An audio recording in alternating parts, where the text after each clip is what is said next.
Greetings and salutations, TikTok and YouTube.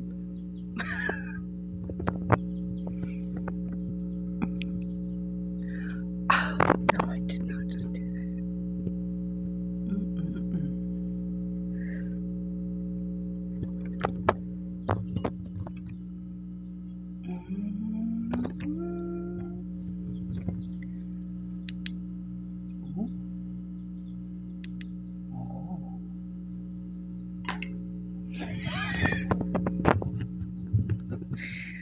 Oh, Lord have mercy. I like my sign. Look at the sign I made.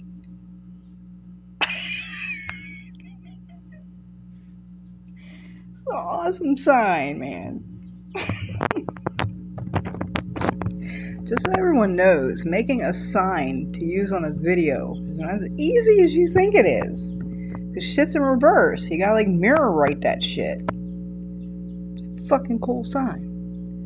Now, can anybody read this part right here? I don't know if you can fucking read it. I ran out of big white letters. Y'all hear that? Tell me y'all heard that. Did somebody fucking hear that shit?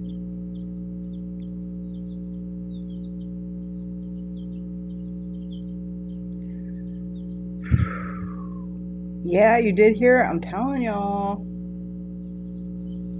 Every fucking time I do a live, some weird ass shit starts popping off in here. No, the chirping, that's my chicks. No, I'm talking about that thumpy like weird noise. That was up, up there. Really fucking weird. Every fucking time. No, if you hear the chirpy, I have some baby chicks right behind, right back there. So that's the chirpy noise. Okay, hold on. Missing comments. Okay. Hold on. It wasn't a growl either. It was like it sounded like something was on the fucking roof or something. It's weird. Some comments of this live were filtered to protect community experience. When did they start doing that shit? That's the second time. Like something crashed. Yes, that was the fucking noise. But it moved. It was like, it wasn't like a stick fell on the roof or something. What shall you, ask the witch? What shall you? That I am a treasure trove of knowledge. Take advantage of my time. As always, I say I don't get to do this very often. I'm very busy. It was weird. I'm telling you. You have headphones on, you could hear it. Thank you. I hope when I re-upload this to YouTube, like, that sound got captured. Have I ever time traveled? I've lost time. I've had experiences where I've lost a couple hours, usually 2 hours at a time, but I don't know if that's time traveling. Time loss. Gotta be thankful when the universe decorates itself with people like you. Oh, that was such a nice compliment. Thank you. How you lock mirrors? You can. No, I'm not psychic. I don't claim to be psychic. I have some gifts, but I don't claim to be a psychic. Mirrors, you can do those several different ways. First, you want to cleanse the mirror. You want to cleanse it with some kind of cologne, waters, or smoke. Make an herbal wash to wash the mirror. You got to cleanse the mirror.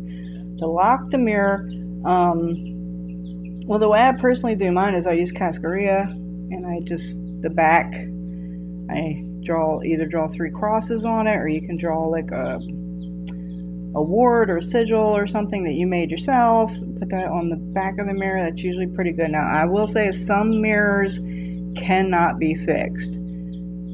If that mirror has trapped some shit in it, sometimes no matter what you do, You can't fix that fucking mirror.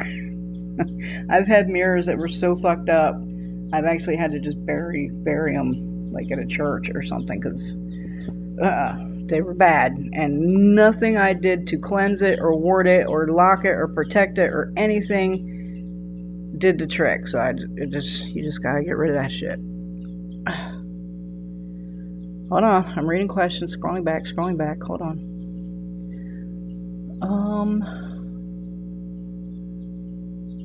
Let you come on? I don't know who you are, Tucker.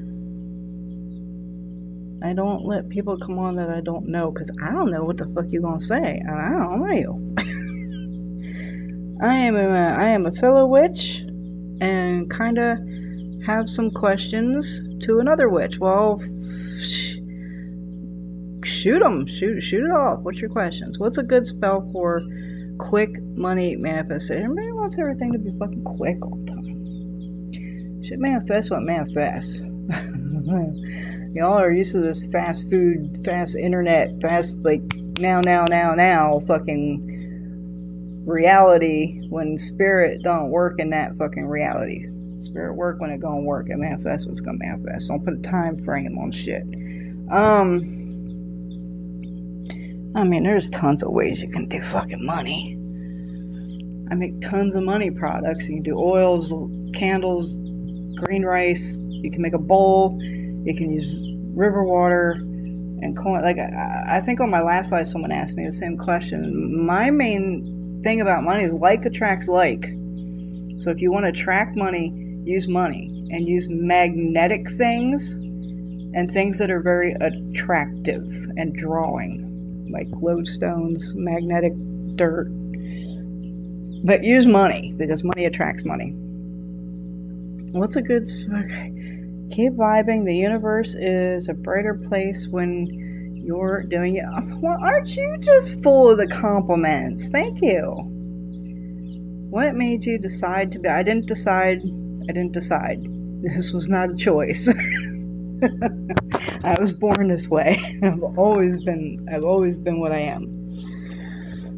And some people, I mean, that might rub some people the wrong way. I know there's some people in here like, you can't be born a witch. Yes, you fucking can. And I am living proof of that. You can be born a witch. And I'll tell you what, when I started kindergarten, I was five going on 6 years old when I started kindergarten.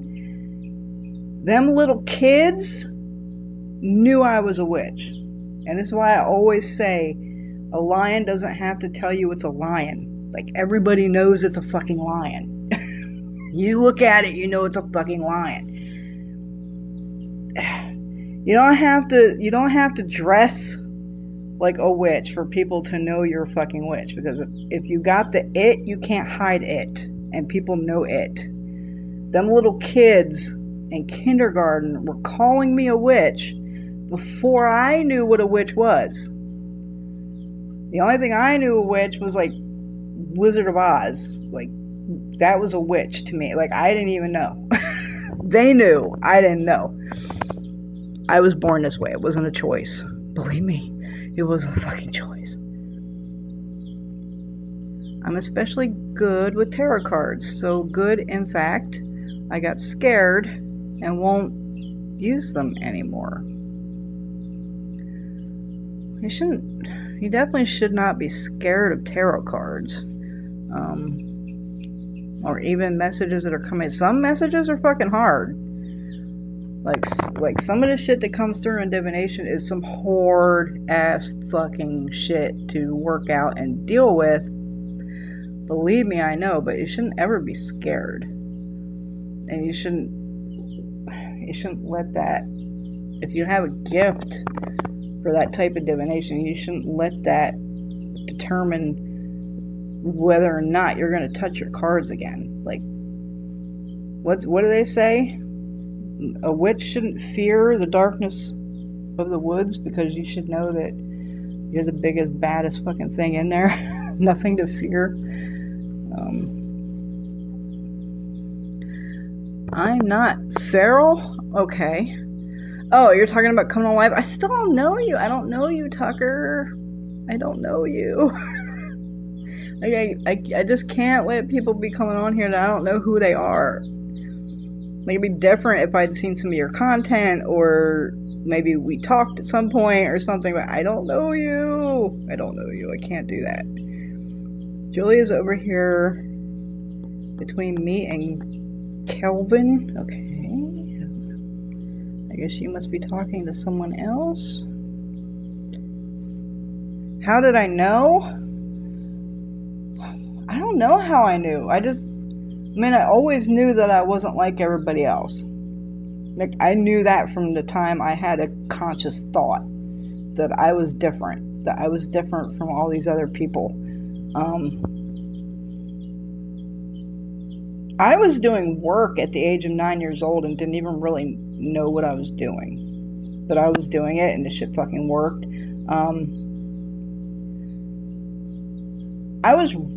I'm not gonna say I come from a long line of witches and I'm the seventh daughter of a seventh daughter, or like all this shit, like these people, well, I'm descendant of Salem, and like all these people that are on here. I'm not any of that shit. I'm just from the Appalachians, and my family, Pennsylvania Dutch, brasserie and powwow runs deep in my lineage, and the people I was raised around just knew a lot of shit.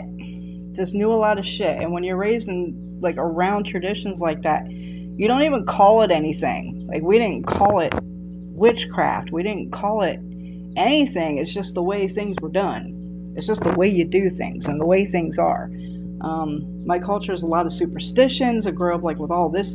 Like, there's just certain ways you do things, and when something happens, you do something for the thing, and we didn't do anything. Not in my family. And when I grew up and stuff, like, I heard people calling it powwow, I heard people calling it brasserie, I've heard witchcraft, I've heard cunning folk, I heard all that stuff after I grew up a little bit, but growing, teenage 20s and stuff, but up in it, we didn't call it anything. It's just life. It's just the way you live and the way you do things. So I don't know how I knew. I just knew I was different.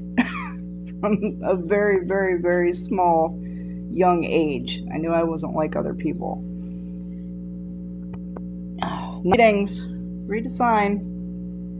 No readings. This is Q&A, educational content, answering questions, not doing readings.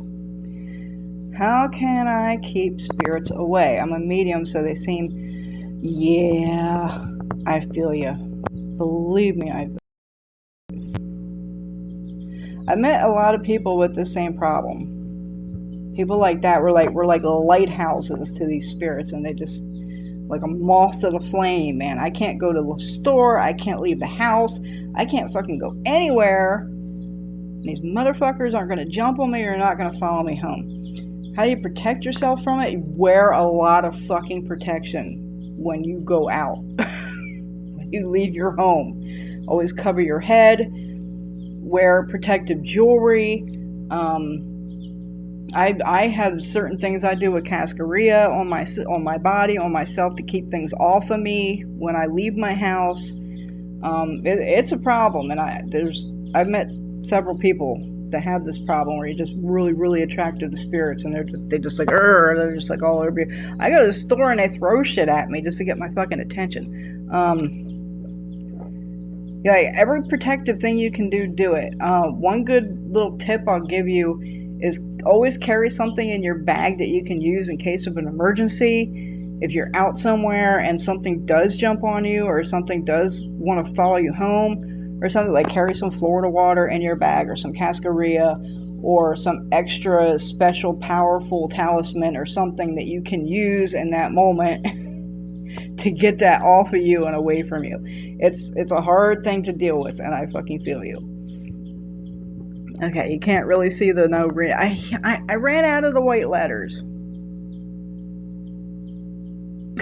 I ran out of the white letters. I had to use these gold letters. Okay. Can't really see it. Alright, I fucking tried. My sign's still fucking cool. I just made that.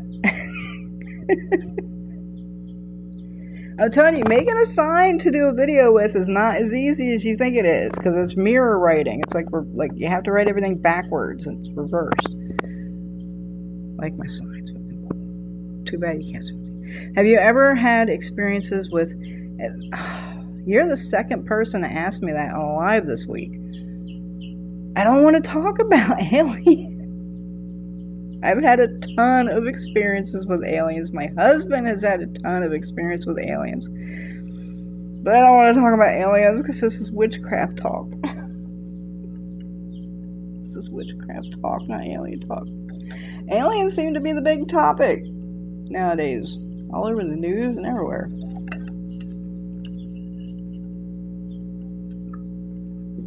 I will say one thing.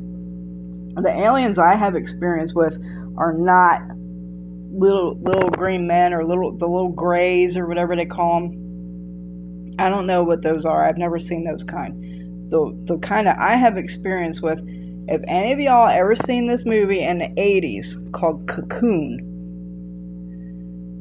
the representation of aliens in that movie is about the closest thing that I've seen that looks like the ones that I know. I don't know if y'all ever seen that movie, but they're like, I don't even have it. They're like made out of light, but they're like a shape, like of like a body, but they have no hair and no facial features, and they're just like, they look like light. Those are the aliens that I've had experience with. I don't know anything about little grays or little green ones or... Hold on. Reading questions.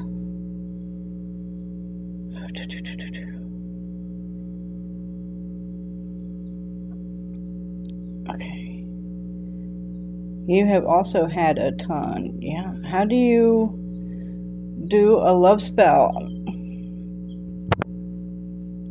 I'm going to tell you what. The one work that I fucking really don't do, because I'm really fucking good at it, is love work. Really fucking good at it, and people cannot afford my fucking love work. But really, if you have to do love work, that's not your person.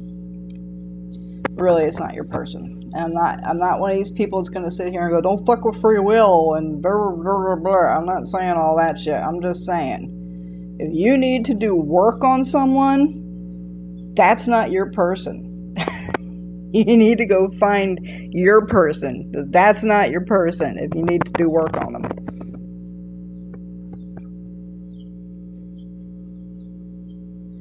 Hello, what do you predict? No readings. I don't do predictions either. This is not live readings. There's a million people on this app doing free live readings. Free live shit live readings. Go find one of those people. That's not what I do. You remember that movie? Don't tell me. Okay, so that's the aliens that... I mean, and they're not even exactly like that, but that's like the closest representation that I've ever seen anywhere that looks like the ones that I met, that I dealt with. Hello, what do you... Oh. Not readings. What type of craft do you practice? I wear many hats. As I was saying earlier, I practice powwow, Pennsylvania Dutch, brochure, which is Germanic, kind of Germanic witchcraft that's like American. Pennsylvania Dutch or German. We're not Dutch, we're Germans. Germanic kind of practices that were kind of brought over, but it's also like Appalachian stuff kind of mixed in, and it's kind of... So I wear that hat. And then I also... as spiritistas, I practice spiritismo. I wear that hat, and then I'm also initiated in a couple ATRs, so I wear that hat at times. I practice several different things.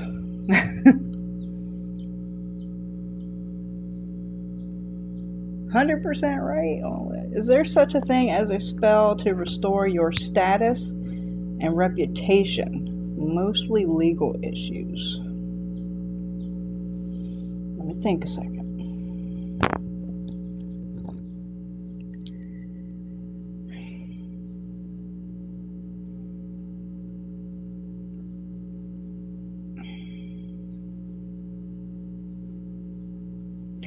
Okay, so what I'm thinking pertaining to legal issues is, so something happened with like a court deal, and were you like acquitted or found not guilty of something, but in the eye of people, because you know that happens a lot. Like if somebody gets accused of something or this and that, even if like they get found not guilty or they get acquitted of the thing, like people still see that, like they know that, oh, they were charged with this thing. And so like that's the only thing that I'm thinking of as far as legal terms and reputation. How the fuck would we fix that?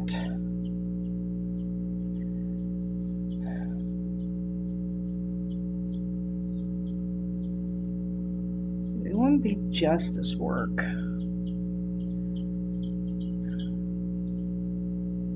You know what I would actually do? I would actually do something along the lines of attraction work that makes you seem more attractive. Because seeming more attractive in the eyes of people can either one, help them ignore things they've heard through the rumors or like whatnot. They'll just look right past that. I don't think I've ever actually done a work to repair a reputation because I don't care. I don't care about my reputation. I don't know. I don't care what people think of me. This never mattered to me. You'd have to, I don't know. If you want me to provide a better solution, I'd need a little bit more information, I think, on like what it's. How do you become a witch? I don't know how you become a witch because I was born this way. I honestly don't know how you become one. I really don't. Either you got the it or you don't got the it. I don't know.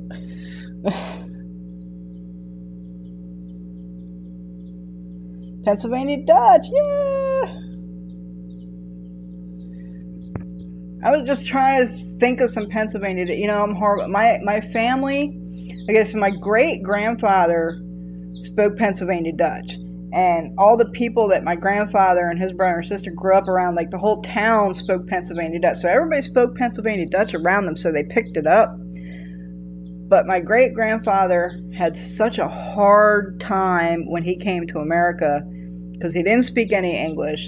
And if you're Pennsylvania Dutch, you know that we were called dumb Dutch and all this, like, because the way we say things and words we use and like the way we structure our sentences and our words and stuff, like we say out in the light and like stuff like that, we were always made fun of. So and my great grandfather had a really hard time because he didn't speak any English when he came to America. So he was like bound and determined that his kids weren't going to go through what he went through. So in the house with my grandfather and his brother and sister, they were not allowed to speak any German or Pennsylvania Dutch in the house. They were only allowed to speak English, and if they spoke anything else, they get a spanking. So growing up, I would hear it around in like older people around me. My grandfather would speak it sometimes, especially if he didn't want us to know what the fuck he was saying, because we were little. But I didn't pick up very much of it, unfortunately. Now, there are classes, Pennsylvania Dutch language classes. What's the museum? One of the museums in Pennsylvania does classes every year for Pennsylvania Dutch, and I really need to get in on those classes. Anyway, I wanted to greet you and say something in Pennsylvania Dutch, but I really haven't picked up very much of it growing up because they weren't allowed. We're Americans, and we're supposed to speak like Americans, is what I always heard.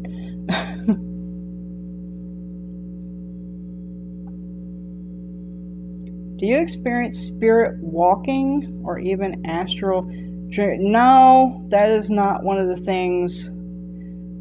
I've only ever like kind of came out of my body one time, and it was like actually an attack. I didn't do it like on purpose or by accident or anything else. That is not one of the things that I do or can do to my knowledge. Who's the best Spider? I've never even seen a Spider-Man movie. I have not seen any of them, so I couldn't tell you. What exactly does a witch do? I mean, that depends on the witch. I do what I'm supposed to do, which is the task that has been given to me by my ancestors of what I need to do in this life. So that's what I do, which is help people. That's what they told me I need to do in this life. I need to fucking help people, so I'm here. That's why I do this. I'm here to help people. But it depends on the witch, on what they do. That's what I do. Totally honest, curious. Yeah, no problem. I'm here to answer questions. I love that. Same I practice what my granny and moms taught me, American folk magic and Swedish. See, that's the thing people don't understand. Like, I see people in here and they wanna do all this elaborate shit. They wanna do rituals and draw circles and ceremonies, and they wanna make rhyming words and like do all this stuff. And they're like, it doesn't work most of the time for most people, because you need to do what your people did. That's where your power lies. That's your shit. That's your strongest shit. That's your shit. Whatever your people did, that's your shit. Now, that's what you need to do as a first step on your foundation. You work with your ancestors and you learn what your ancestors, what your people did. That's your shit. And then once you build that foundation, you can branch off into other things. Like I said earlier, I practice several different things.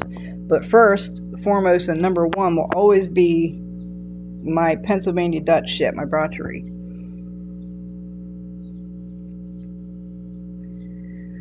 Multiple issues. Half you were right. Part is very hard to explain. Good advice. Well, God, do I use crystals? I do not really. Very rarely do I use a crystal for anything. I do like clear quartz for certain things, just because of the frequency of it. I like clear quartz.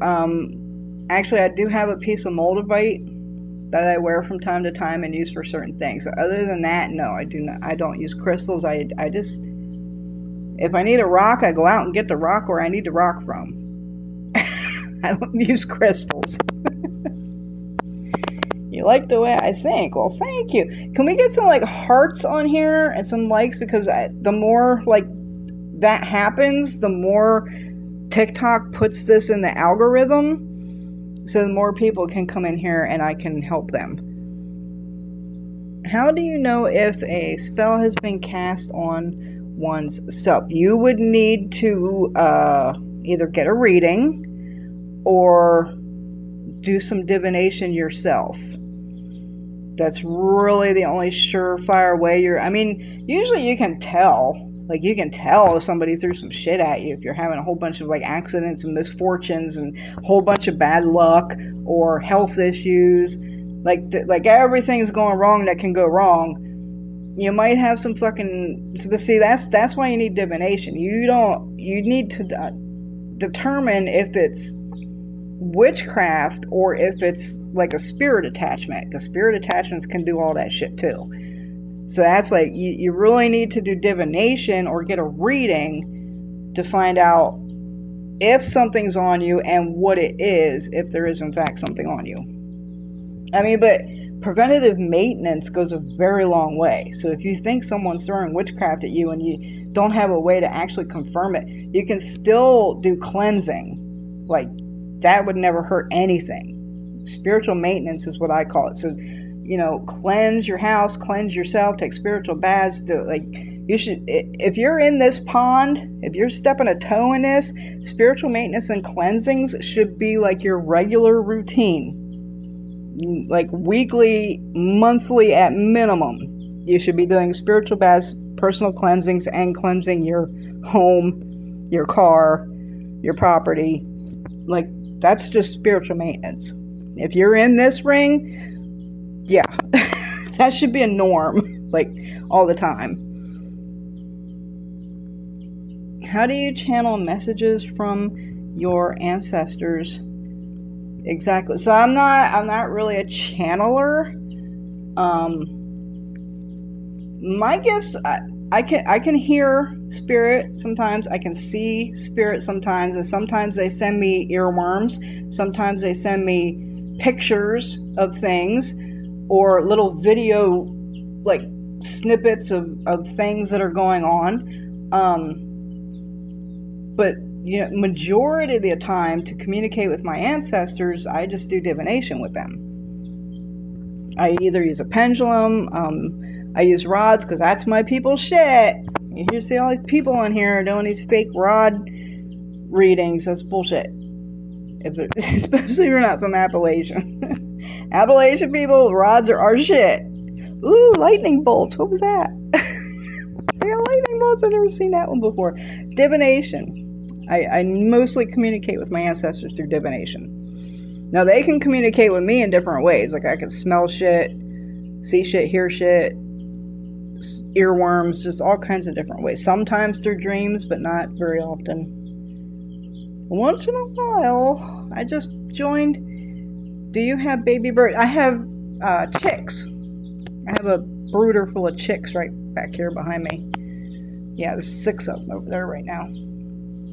Do you have a spell for heart disease? No, honey, there is no witchcraft that's gonna really fix your medical issues. That is irresponsible for anyone, anywhere to say that they can cure, cancer, AIDS, heart disease, like any of this shit. You ain't curing it with witch. You need to see a doctor.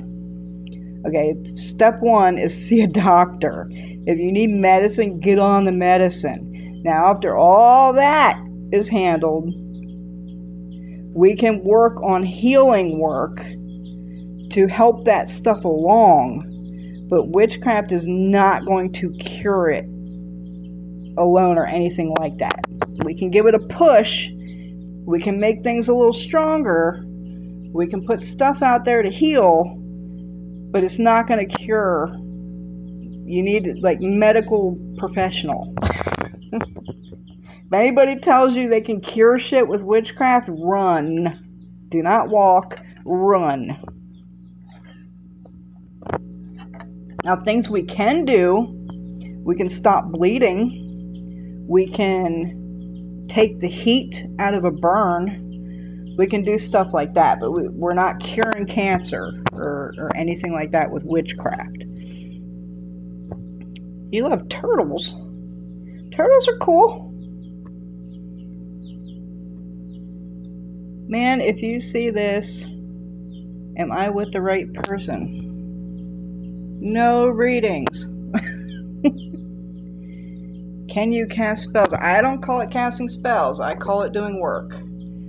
Because it is work. Hold on, y'all. My camera is falling down.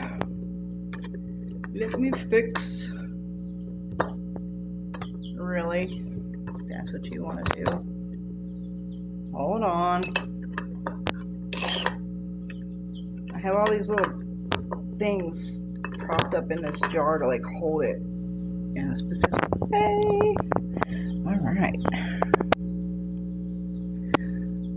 Load her up with love. She's spot on. Well, thank you. I don't claim to have the absolute truth of anything. I just speak from my experiences. That is all.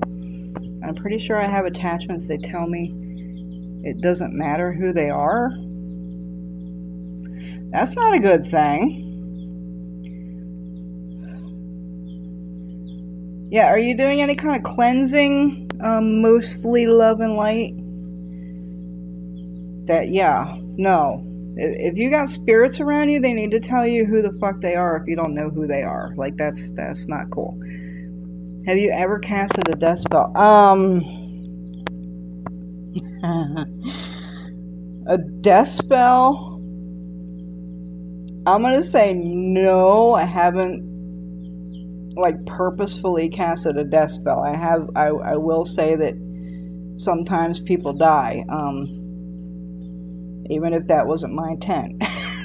It's just, It's just what happens, which is why I don't do a lot of baneful work, because I could do something very small and somebody gonna die. So, I mean, I do it if I really need to do it, and Spirit says it's justified. Do that shit. Then if they die, they die. Out of my hands, I said to fucking do it, but I don't purposefully attempt to cause someone to die. It just happens sometimes. Just got the #1 gifter badge. Awesome, BJ Moore. Thank you. What exactly is divination? Divination is how you communicate with spirit. Many forms of divination. So tarot cards is a form of divination. Oracle cards, playing cards, pendulums, dowsing rods, crystal ball. All these are forms of divination. You can do many things.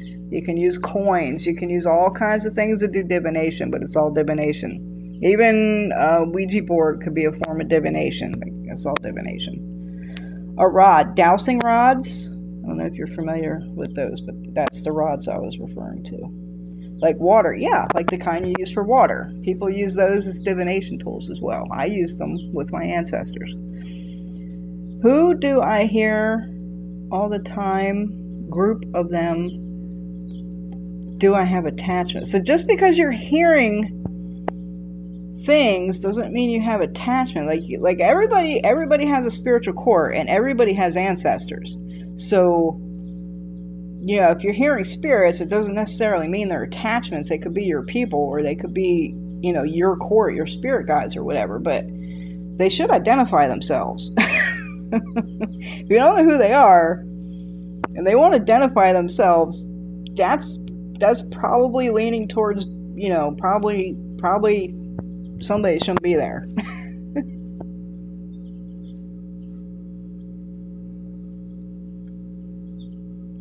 Well, look at all these hearts.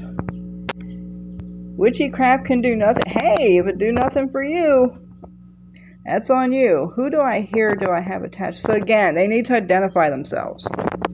If you start hearing something, you ask them who the fuck they are. If they don't communicate who the fuck they are, then it's time to start removing them. You need to know who you're hearing and who's around. Stop bleeding. Yeah, we can stop bleeding. Absolutely. We have several things in Bracheri and Powwow to stop bleeding. I see things that come true later. That is premonitions. I've had that a couple times in my life, but it doesn't happen to me very often. Witches can stop bleeding. Yes, witches can stop bleeding. Yes. Well, Brachers can stop bleeding. I mean, just put it, Brachers can stop bleeding. I'm not going to speak for all fucking witches out there, but Brachers absolutely can stop bleeding. How do I find out who I hear all the time? Are they? You need to ask them. You need to ask them who they are. Sage, no. Fuck Sage. Palo Santo, no. I mean, Palo Santo's alright, but no. There's better things. Fuck Sage. That's what I thought, not good. Okay, I don't know if attachments or higher self. I thought guides would tell me if it was guides. Or they should. They should absolutely identify themselves. So one of the biggest things that any spiritually gifted person needs to learn is discernment. And this is not something that can be taught. This is not something you just learn or read in a book or someone can teach you. This is only learned through experience. It's the only way you learn discernment. And you work on it constantly. You never fully got discernment down. But that is one of the things that everybody in a spiritual pond needs to fucking work on strengthening is discernment. That is one of the most important tools that we have.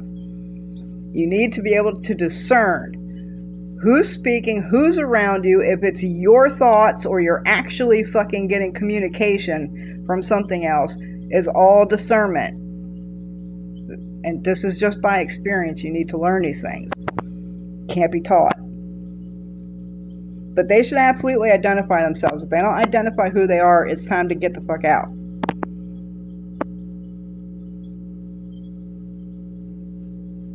I know it could be my court, If they don't tell you, then specifically, next time you start hearing spirit speak, you stop and you say, who are you?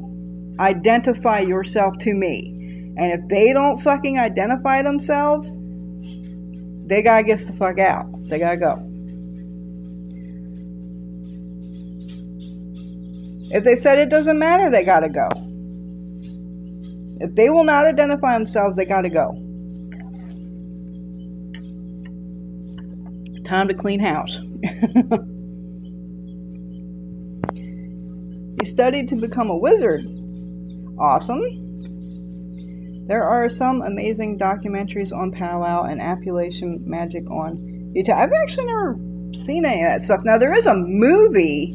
It's actually free on Tubi right now. If y'all got Tubi, there's a movie called Apprentice to Murder. And it's actually the true story of this famous powwow case in Pennsylvania. Of course, it was Pennsylvania. It has God, what's his name? Oh my God, I know his fucking name. What is his name? The actor. God damn it. I'll think of it in a minute. But it has this actor in it. It's a really good movie. It's all about powwow, and it's a true story.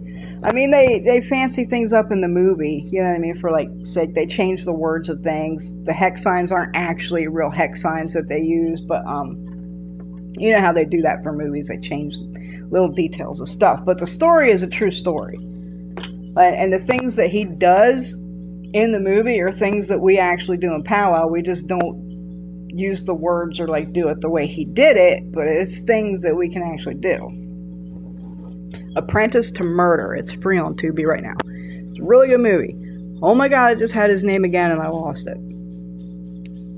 It's the guy's dad that was in Flatliners and Lost Boys, and I can't even think of his fucking name. Wow. Anyway, it's his fucking dad is in the movie as the powwow, as the Brocher. Holy fuck. I know these people's names. I don't know where the fuck it's at. Okay. I remember my mama talking about some of the old timers could pray the bleeding or stop the... Yes, absolutely.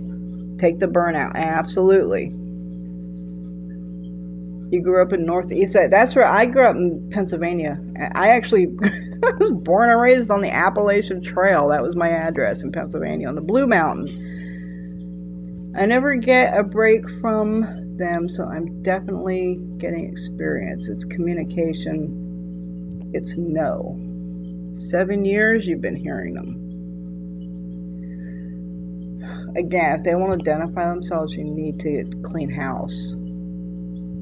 But you're not discerning. You're not discerning if you don't know who's communicating with you. That is not discernment. Like you said earlier, you don't know if it's like your own thoughts, your higher self, your own mind, or if you're actually getting communication. That's all discernment. You try getting them. Okay. You need to try harder. Use better stuff. If something doesn't work, you go bigger, badder, and stronger. You grew up in South Central. Okay, I'm from Central, right around the Harrisburg area. Outside of Harrisburg, like up in the mountains, but yeah. Do you do fertility? I do. Yes, I do, and I've had really good success. The last client, actually, I worked on fertility with, she was actually doing IVF, and she went through, 4-6 courses of IVF, and she wasn't having any luck. So she contacted me for some fertility shit, and within 3 months of me doing the work, and she went back for her last IVF, she got pregnant. And she has a beautiful baby boy now. Yes. 7 years ago, when I moved and turned 30, my mama told me about the Amish having prayer chains and hands moving the sickness through. Now, see, I'm not Amish. I don't know a whole lot about Amish and what they do. Amish are Pennsylvania Dutch, but not all Pennsylvania Dutch are Amish. You don't watch TV. Well, you're watching YouTube and shit. Shit. Donald Sutherland. Keeper Sutherland. That's it. That's it. Yes. Donald Sutherland is in the movie as the Bratcher, the powwow guy. Yes. Fucking thank you. Everyone hands out of the house from the sick person. I'm looking up because of my bifocals, the way my camera's sitting. You're Pennsylvania Dutch. Awesome. How do you do what? Get clean house? Alright, well, I mean, we'll first start off with camphor. Fucking sage. Burn camphor squares. It runs everything out, living and dead. Burn fucking camphor. Make a really good fucking floor wash and cleanse your whole house with it. Then do a fucking smoke cleanse with the camphor. You can use Vesta powder. You can use any kind of banishing herbs. Anything like that. Don't use fucking sage. And you can then follow that up with a fucking sound cleanse, where you just run around your house and like ring a big ass fucking bell, or as cliche as it sounds, bang a fucking big pot or pan or something. Just make as much fucking noise as possible for as long as possible, and in every area of your fucking house. And I'm talking like in your bathrooms, your closets, open your fucking cupboards, like everything. Get under your fucking bed and ring that bell or pound the fucking shit out of a pot or something, and make all the fucking noise you can. Drive that shit out. And this is back to back to back. So do a fucking floor wash, then do a fucking smoke cleanse, then do the fucking sound cleanse. Anything left is some tough ass shit.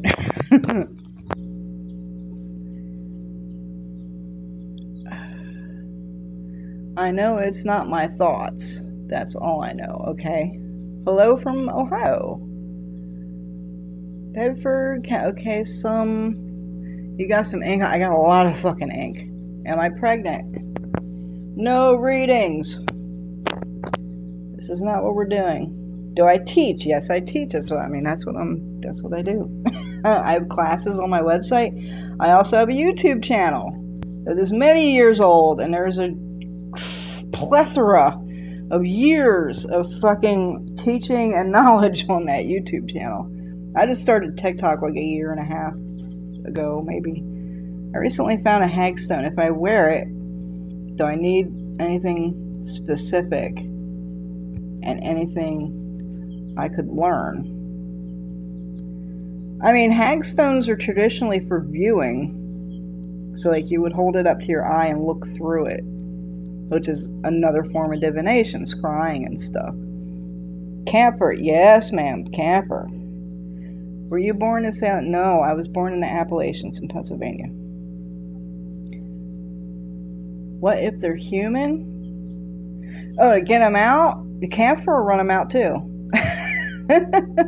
Camphor runs out everything, living and dead. Nothing will remain when you smoke your fucking house out with camphor, like really smoke it out, ain't nothing gonna fucking hang out. I used to think they could be feds or like an experiment remotely. What? You mean the voices you're hearing? That's a crazy theory. That's a new one.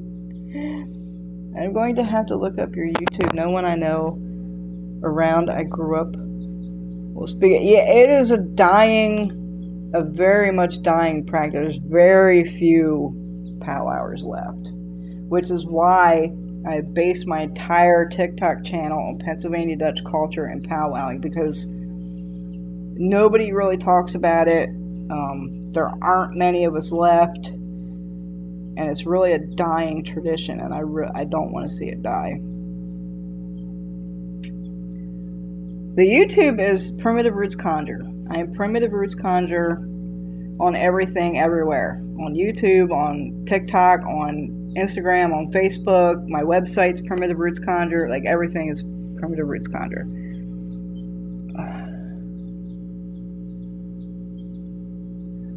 Or know anything about Appalachian folk practice. I see. I mean, just on here, I've seen a couple practitioners. A couple practitioners of Appalachian traditions of folk magic. I mean, but again, it depends on where you're at or from in the Appalachians. I mean, the traditions are similar, but they're going to vary depending on what region you're. Like Southern Appalachian is pretty much is different from what we do up in the north. How we don't even say it the same way, and they get all mad at me when I say Appalachian. They're like Appalachian. I'm like, no, not where I come from. That's not where I come from. That's not the way we say it. Because she said, what if they are humans? I just love you. Such a good spirit. Oh, thank you. Either you love me or you hate me. You missed what I was talking. We're talking about all kinds of shit.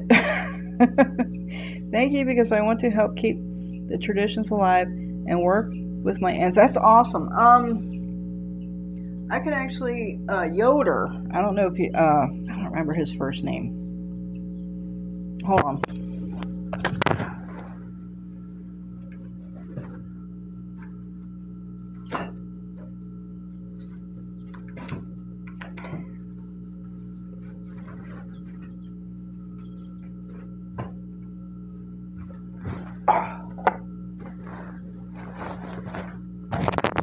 What is his Hunter? That's his name. I don't know why I was thinking David.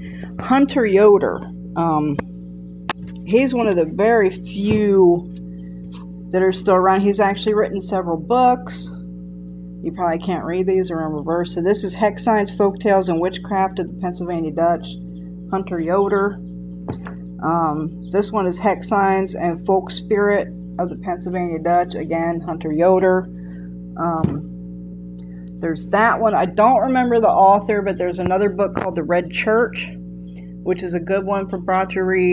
If you're interested in the hex signs, Eric Claypool is one of the traditional hexologists that are still around.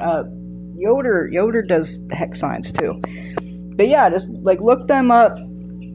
There's a couple groups on Facebook, like Pennsylvania Dutch and stuff.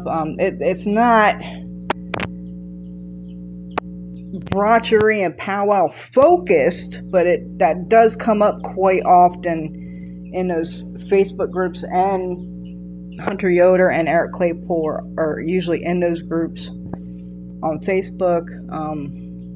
But yeah, if you're interested in looking at reading stuff and keeping stuff alive, those are some suggestions.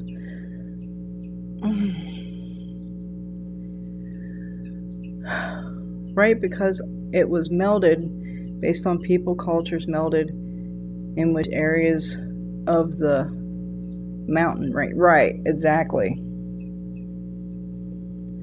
They either love me or hate me. No in between. I'm telling you. I got a lot of haters. Do you have kids? I want to know if I'm pregnant or does I do not have kids and no readings. There's a trick. I mean, I've never heard it really being accurate. Take a ring and put it on a chain or a piece of string or something and hold it over your belly. Like lay flat, hold the ring, hang it on the string or the chain over your belly, and tell it which way you want it to swing.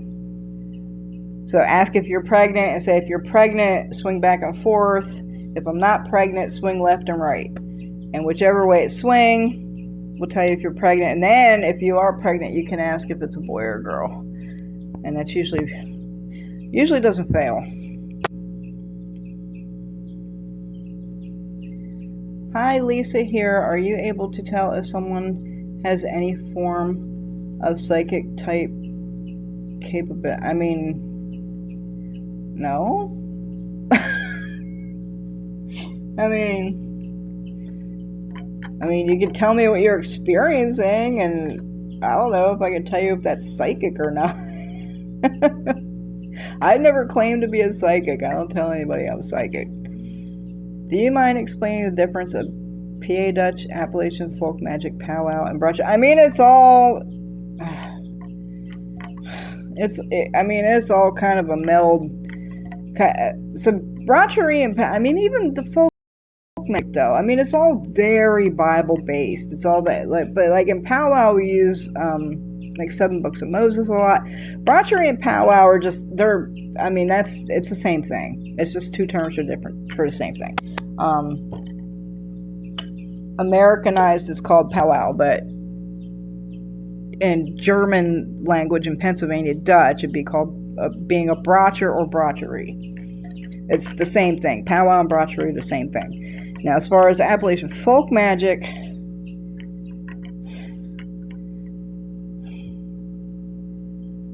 I can tell you one of the main differences is in powwow, there's not a lot of tools. Okay, so we're like in folk magic and stuff, you're going to use a lot of herbs and dirts and waters and stones, and you're going to use things to do sympathetic magic and manifest things and stuff. Powwow doesn't really do that. Once in a while powwow uses a tool like a Himmelsbrief or something like that, but there's really no tools. They're not used very often in powwow. It's mostly words and hand gestures, and stuff like that, and a lot of like Bible and Psalms and books of Moses and stuff. There's not. There are tools in powwow, but you don't use them very often. It's not. That's where folk magic and powwow differ. Folk magic, you're gonna be using shit.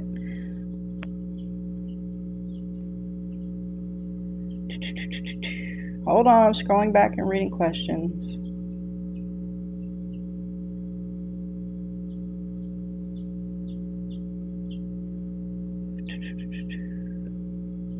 That's a pendulum, yes. It's a makeshift pendulum. So if you have a pendulum, you could use that instead of the ring. But traditionally you use a ring on a string or a chain or something. I know there's a lot of overlap. Yes, there is.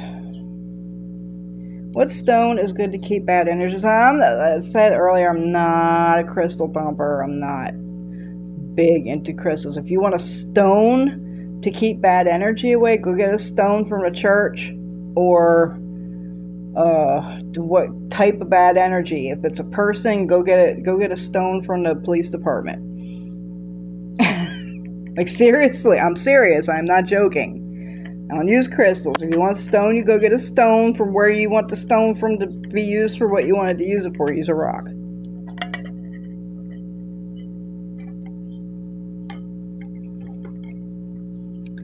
Jesus saith unto him, I am the way and the truth and life. No man come unto the Father. That's okay. Yeah, this is the second time I have done this and had a Christian in here. Y'all's algorithms are telling on you, man. God told me time is running out to seek a relationship with Jesus Christ while you have... how many relationships can this guy have? I guess he's not very monogamous, huh? Right before I woke, I heard someone call my name. What do you... that could be anything. I've heard my name called tons of times. That could really be anything. That could be an ancestor. That could be someone living that you have a connection with somehow. It could really be. That's where some divination would come in handy. What do you think of the stone, gold stone? I don't know that stone. I don't do crystals. I've actually never heard of a gold stone. I know fool's gold. I know what that is. But I don't know what a gold stone is. I got it. The tool is the belief and using the scripts as an energy focus point and the movements. Absolutely. And when I was growing up and there was, I was around practitioners and stuff, usually powwowers, you cannot really make out what they're saying when they're powwowing. It's a very low tone whisper, and it's usually very quick. And It's not like, you know, like people do with them when they're doing rituals and ceremony. It's a very hushed, low whisper tone, and you usually can't make out what they're really saying. And it's a lot of gestures and hand movements and stuff. I'm asking because I had this woman that had this terrible energy that drained me. It was horrible. Okay, so you got like an energy vampire kind of thing. Just don't be around those people. Don't be around those people.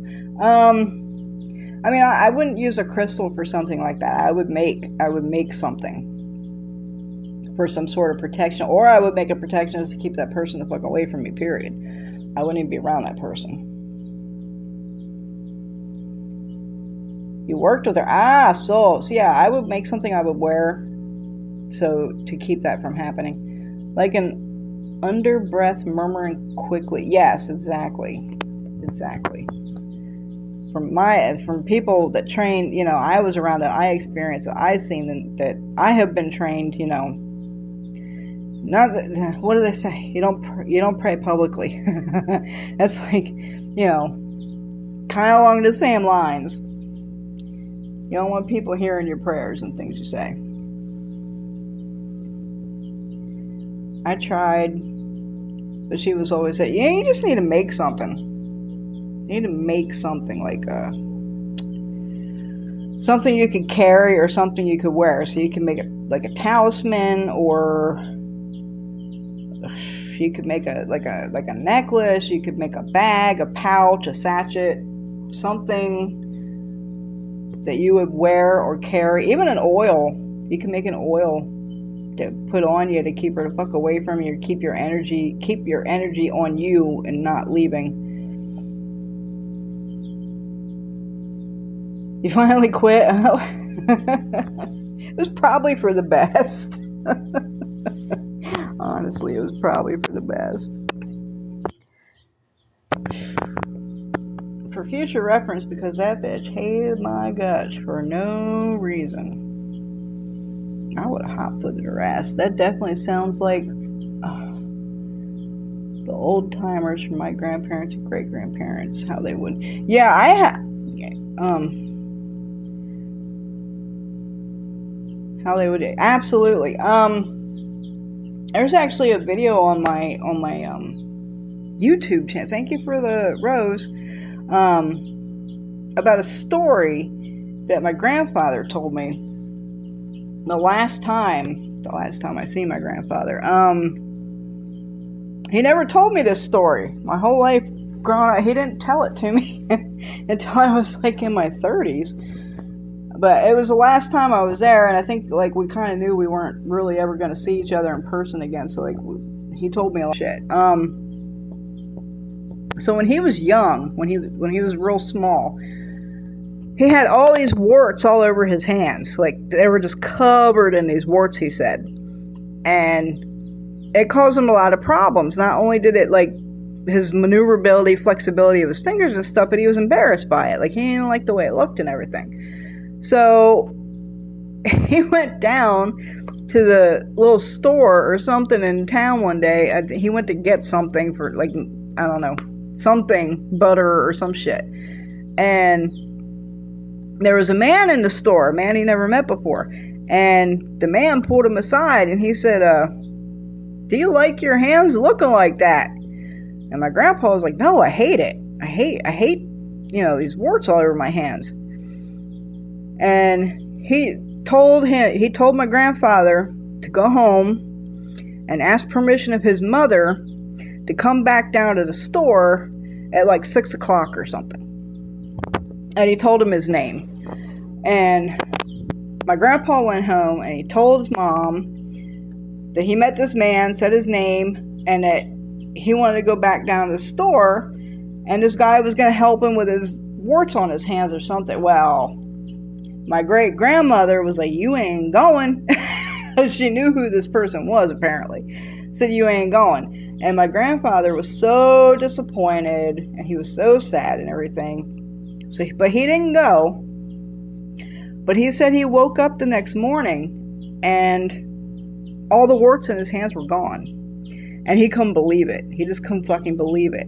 And he ran down to the store, and as soon as he walked in the door, the man was there, and the man said, "Let me see your hands." And my grandfather showed him his hands, and the man was just like, "Well, that'll do you. Go on your way." Like, my grandfather has no idea what the powwower did. We know he was a powwower, and that's why his mom wouldn't let him go. And that's the other thing, is powwow is always taught from male to female and female to male. That is important in powwow. It's always passed on from male to female and female to male. All the brochures that I know in my line were all men. I don't know first-handedly or experience of a single female brocher in my line. They've all been men. That's an important distinction, because my great-grandmother was like, "You ain't fucking having nothing to do with that shit." But yeah, apparently this powwower cured my grandfather of all the warts on his hands, and my grandfather wasn't even present to have it be done. He just woke up and they were gone. But yeah, that was a story he told me. I put it on my YouTube like immediately after he told it to me, so there's probably more details that I'm missing right now because it was a couple years ago. But yeah, go watch it. It's a really cool story. Anyway, let me scroll back here.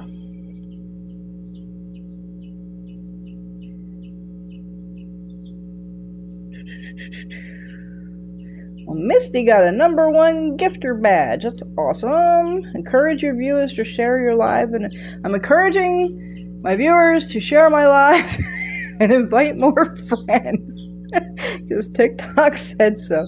How can we communicate with our loved ones who have passed on? I mean, there's lots of ways to do that, but sometimes they don't want to communicate. Find a good breeder who can communicate with them, for one, or just pick up a divination system and start learning it yourself to communicate with them. I'm going to tell you, they won't all fucking communicate. Just because you want to communicate with someone doesn't mean they're going to communicate with you. My grandmother's been dead damn near 20 years, and I've never heard a word from her. I smelled her occasionally. I know when she's around, but she's never actually directly communicated with me in any way, shape, or form, even though I've asked her too many times. And sometimes they're not going to communicate with you. But yeah, I mean, that's the best way to try. Either get a reader who can do that, or take up a divination system and learn it and start doing it yourself. He wanted them warts up. I'm telling you. We have lots of remedies in powwow for warts. I don't know exactly which one this man did, but the ones I know, I mean, there's only one that my grandfather would have actually needed to be present for or have something done. The others can kind of be done from a distance. I don't know exactly which technique that powwower used, but it fucking worked. We have lots of remedies for warts. You're very interested in spiritualism, well, then you're in the right place. You do not want to talk to your... I'm telling you. Either that or she can't, one or the other. Some spirits aren't either strong enough or capable. No matter how many times I've elevated her, she still doesn't communicate with me. Can a person beat a curse or hex on her own? So again, this comes up damn near every lab. A curse is extremely rare. I've been doing this damn near 40 years, and I've come across a curse maybe 2 or 3 times in 40 years. 40, not 4. I'm saying 40. Curses are extremely rare. A hex, can you beat it on your own if you know how to remove it? If you know how to cleanse yourself, cleanse your house and cleanse yourself, you could beat it on your own, yeah, if you know how to do it. And of course, it depends on what it is. Sometimes you can't do it yourself, but most of the time you could if you know how to. What kind of witch are you? I don't label myself. I hate labels. Like I say, I wear many hats. I do several different things. I'm in a couple different traditions. I always just call myself a cunning woman or cunning folk. I don't I don't even like calling myself a witch. It's just a term the people are familiar with. If I go out there and say, hey, I'm a cunning woman, like, no, they're going to be like, a what? Like, they're not even going to know what the fuck I'm talking about. So I just use the term witch because that's what people are familiar with, even though it's not, I mean, I guess it kind of is. Do they leave us signs like feathers? Absolutely. Absolutely. They can leave you feathers, they can turn lights on and off, they can give you songs, they can give you smells, they can do all kinds of things to give you signs. Even send animals. They can do all kinds of stuff to give you signs. Absolutely. Yes, you've had it happen. I hear a voice that refuses to identify itself. Then it need to go. Go. Bye-bye. Get gone. You need to get rid of that one. AKA Becky, you know what's happened to you, Rebecca? Okay. I gotta say, thank you for educating. Have a lovely evening. I hope I helped you. Do I believe in Jesus? I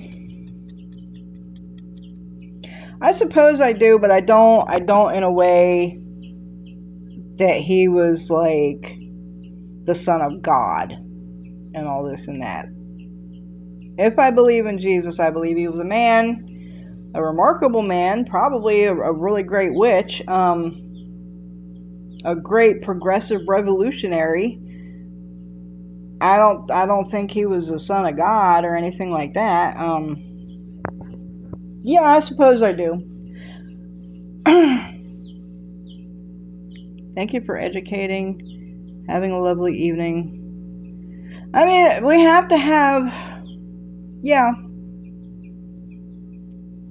I do. Yeah. But not in the way... Not in a way that Christians believe in Jesus. Thank you for sharing and educating, answering our question. You're very welcome. What sort of questions? I answer all kinds of witchcraft-related questions. But the signs can also be from bad spirits too, though, right? Because they know our weakness and stuff. I mean...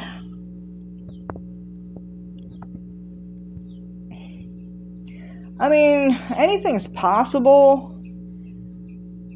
But... anything's possible. It's a possibility it could happen.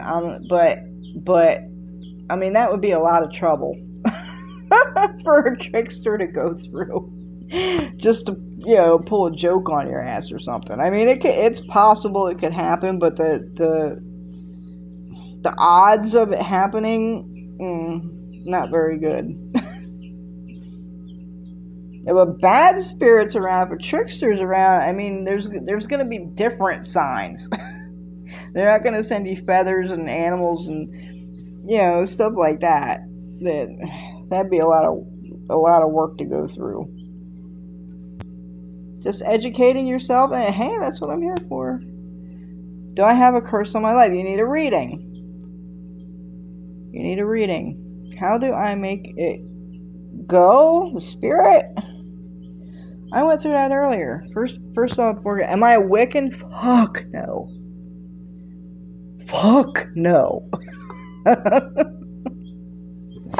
No.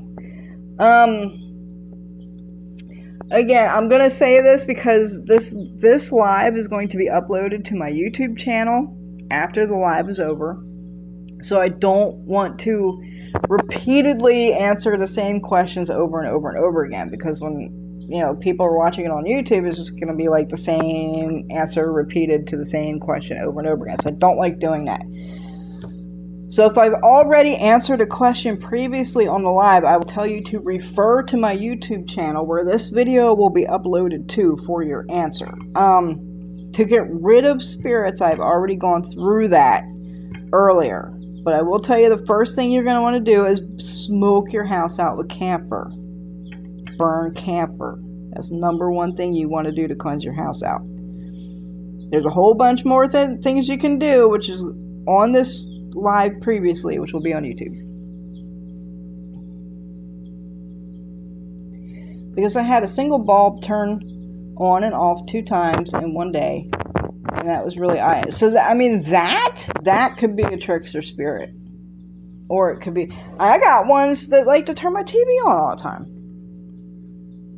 In fact, we had a friend staying with us, and I warned him about it, because he's in the guest room, which is right beside the living room, and I was like, sometimes my people just turn this fucking TV on, randomly.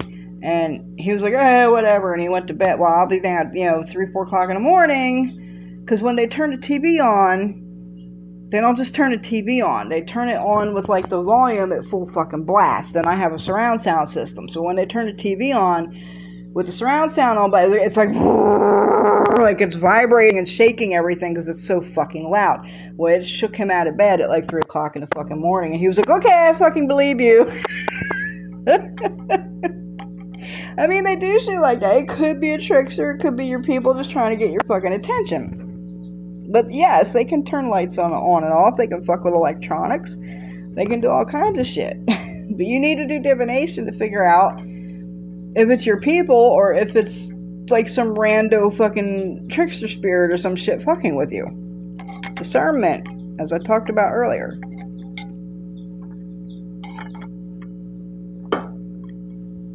Okay. It started when I had this horrible pain that stopped suddenly. Wait a minute, what did I miss? How do I make it go? I thought you were the one talking about the spirit that won't identify itself. They started when I had this horrible pain that stopped suddenly. I must have missed something. Tricksters will. Yeah, tricksters will.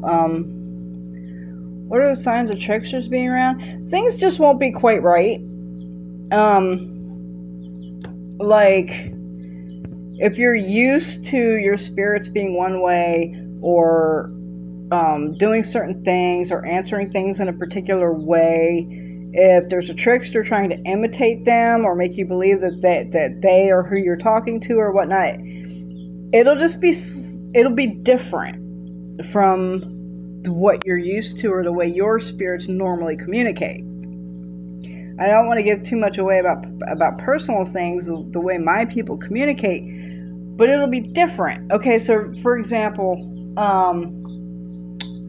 if you have a divination system with your spirits, your ancestors, your people, you should have verification questions for who is answering you on that divination tool. My chickens are just going crazy back here. You should have some verification questions that only your ancestors or your spirits know. So, like, you could have what was your great grandmother's middle name? Yeah, something like that. And ask those questions to who you're communicating to. If they can't answer them, they answer them incorrectly, then you ain't talking to your fucking people. Like, things will just be different. They'll try to imitate and mimic who they want you to, like, they want you to think you're talking to a certain person, but you're really talking to them. So they try to imitate, they try to mimic, but they never get it quite right. Things will be slightly askew, slightly different. Something will be off in it that's off from the norm of what you're used to.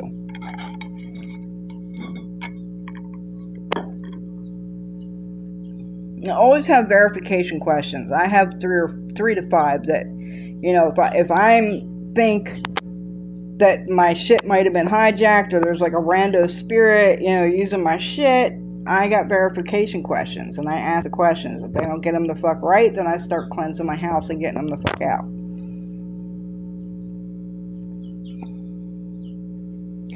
Make your stub a tie.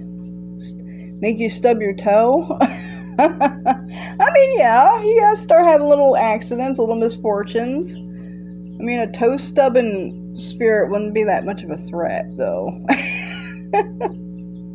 I didn't know what to make of the light shutting on and off. Honestly, I mean, you would have to camp 4. Camp 4. CAMPHOR. Camp 4. Camphor. Again, you would need to do some form of divination or something about the lights. Out who that is and why they're doing it. Have you met an empath? I mean, I have. I'm a bit of one. I think a lot of people out here are claiming to be empaths that are not even close to empaths, and it's usually narcissists. In my experience, it's usually the narcissists that are out here going, I'm such an empath. I'm just saying. I get feathers every time something happens. I need my dad. I always get. Then you can probably rest assured that those feathers are being sent by your dad. Yes, I'm saying camper. Correct. That light shit never happened to me before, but the good thing was that I wasn't scared. You shouldn't be scared. Fear nothing. Ever. Do you ever get tapped by a spirit? Yes. Like sometimes I get tapped and it seems to correspond with, yep, absolutely. Yes. That's a very common thing actually with spiritualists. You can get tapped, you can get pushed, you can get pulled. Yes. I wasn't frightened with the lights going. Good, you shouldn't be. Jesus loves me? Yes! Yes! Of course he does. How can we know if we have a spiritual gift? I mean, if you know, you know.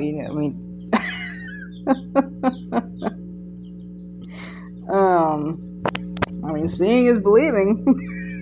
Santo Thomas, por creer verer. Seeing is believing. I mean, either you have one or you don't have one. How do you know? I mean, you know. I said this last time. There's a big difference between knowing a thing and believing a thing. Belief is completely different. But to know something, you can't deny that you know it. Like, you know it. You walk out and the fucking grass is green. You know the fucking... You don't have to believe the grass is green. You know the fucking grass is green. I mean... You just know it. You just know it. You just know if you have a gift. I don't know how to explain it. There's no test that I'm aware of. Either you know it, you know it. I don't know what else there is. The pain I have for years, it ceased. Then the voices started saying, the world will end because of you? What? No.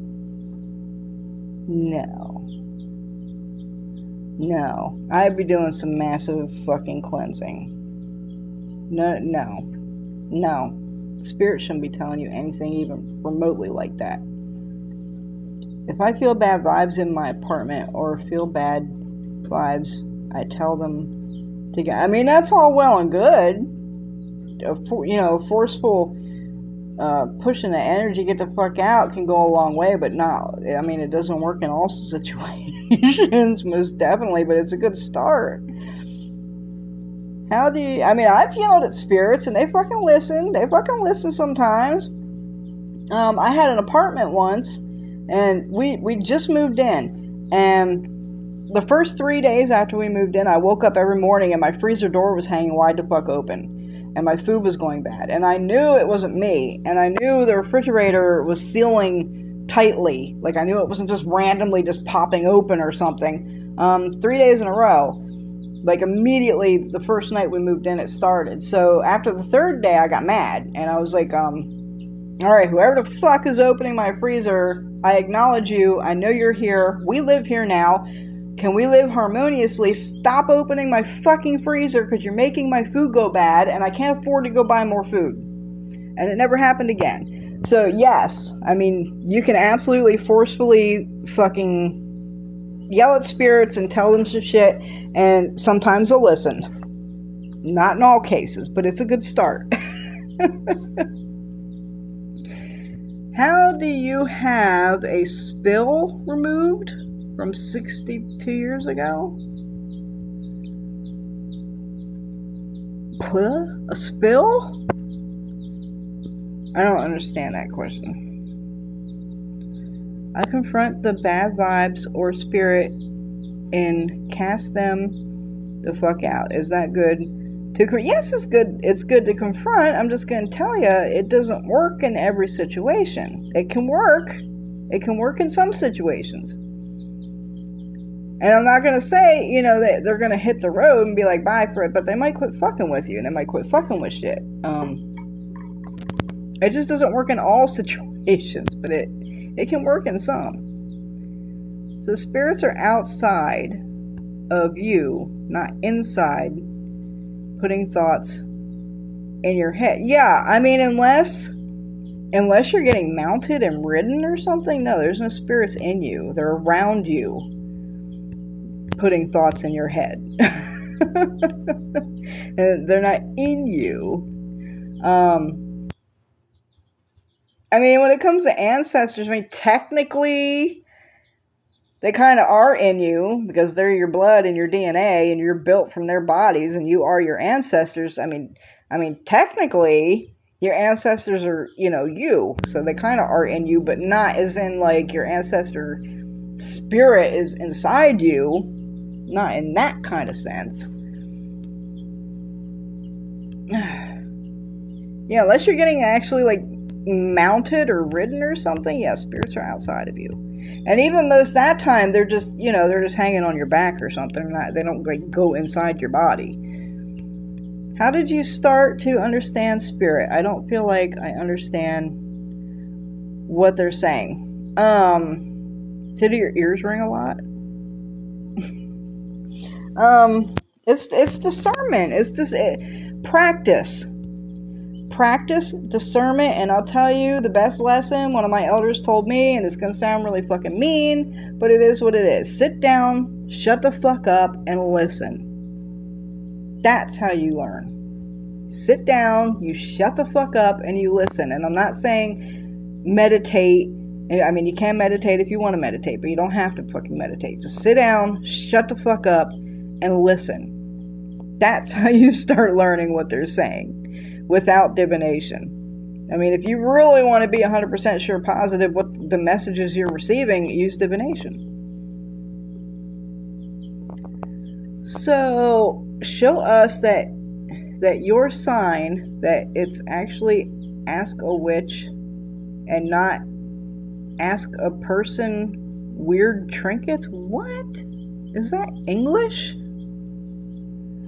Show us that your sign, that it's actually ask a witch and not ask a person weird trinkets. I don't know. I don't even think that's English. Thank you. Loving my tattoos. Be aware, you are speaking with demons. No, I'm not. Except maybe the ones on this live. Like you.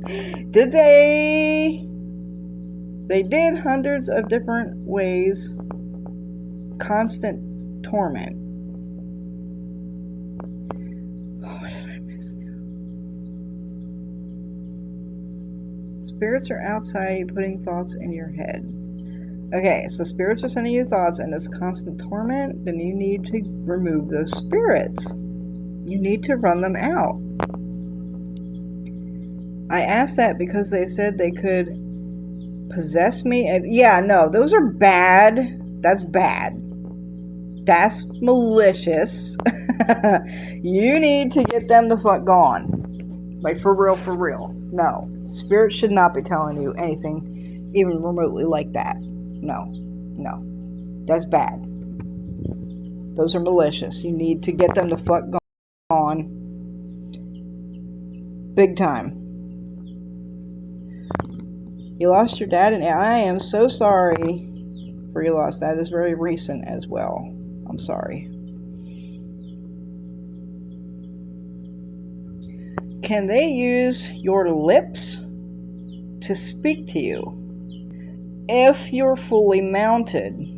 I mean, that would be, and that's like a fucking rarity, and you usually have to be trained for that kind of stuff. I mean, Can happen? Yes, anything's possible. It's always a possibility, but it's fucking uber duper duper rare unless you're initiated in something and been fucking trained to be mounted and ridden by a spirit. Like, I mean, yeah, it can happen. It's just pretty fucking rare, kind of like a curse. Pretty fucking rare. You have to learn to listen and listen to learn. As far as listening to spirits, absolutely. You don't know how. You don't know how what? To get rid of them? I think I told you. Number one, burn camphor. That's number one. Number one, burn camphor. You need some kind of you need a bath. You need to cleanse your house. Hell, you might even do a knife cleanse or something.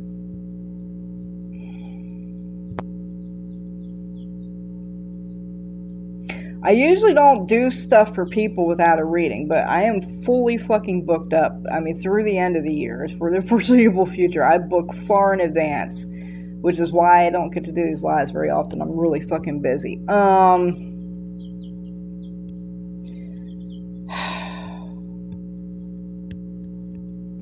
I mean, I can tell you how to make a bath, or I can make you a bath. I can't tell you on a live, though. So you're going to have to, if you really want to cleanse yourself and cleanse your house, you're going to have to contact me either through my website, Primitive Roots Conjure, or through my Facebook page, Primitive Roots Appalachian Conjure. Message me, and either I can tell you how to make a bath, or I can make you one. That's some bad shit. You don't want to deal with that shit. And that's probably not... I mean, you're probably going to need some heavy-duty shit to remove that stuff, which means I'm going to have to make you a fucking bath. So contact me if you really want to remove this stuff, and I'll make you a fucking breaking bath and tell you how to clean your house. But I can't do that on live. You're going to have to contact me privately. And I usually don't do that shit without a reading, so be fucking grateful. That's some nasty shit. Great job. You've gone live for 90 minutes. Don't forget to take a break. I actually do need to take a break here in a second because my fucking cup is empty. I need to go refill my cup. Do spirits know the future? Yes, they can. Yes, they can. As far as like ancestors and your spiritual court and this and that, they're unless it's something tremendously major, like a huge natural disaster or something, asking spirits about the future it's pretty much going to curtail to your personal futurist things, and they're not going to answer every question. They're going to tell you what's pertinent and what's important. Like, example, we've been having tremendously horrible storms down here in Mississippi. Horrible storms every day, all day, since Monday. And I'm talking hurricane force, straight line winds of 80 to 100 miles per hour. There are houses all over town with trees in them. Half the town's without power, but not me. And I have stuff that I work when storms like this come through. I have oil lamps and I have things that I do when storms come through to protect my home. And I always break out some divination with my spirits, and I ask them, am I going to have any damage to my house from this storm? Am I going to lose power through this storm? And that's kind of a way of, future predicting or whatever you want to call it. And they've never been wrong. Ever. They've never been wrong. They say I'm not going to lose power, I'm not going to lose power. And what's really funny is, very specifically, I remember one time I asked them if I was going to lose power, and they said yes. Well, the fucking storm passed, and like a couple hours go by, and it's like clearing up everything, and I'm like, that is so weird. They said I was going to lose power, and we didn't fucking lose power. Well, I'll be goddamned, like an hour or so later. I mean, it wasn't even storming. The storm was over. It wasn't raining. Like, nothing was happening. A branch fell somewhere or did something which did cut my power out for like a half hour, 45 minutes, like after the storm was already over and done and gone. And I'm like, damn, like, they went fucking wrong. I'm sitting here thinking, like, damn, that's the first time they ever been wrong. I didn't lose power. And they said, I'm goddamn sure I did. I'm going to go get a drink. I'll be right back, and I'll get the rest of your questions.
I'll put that on the book. All right.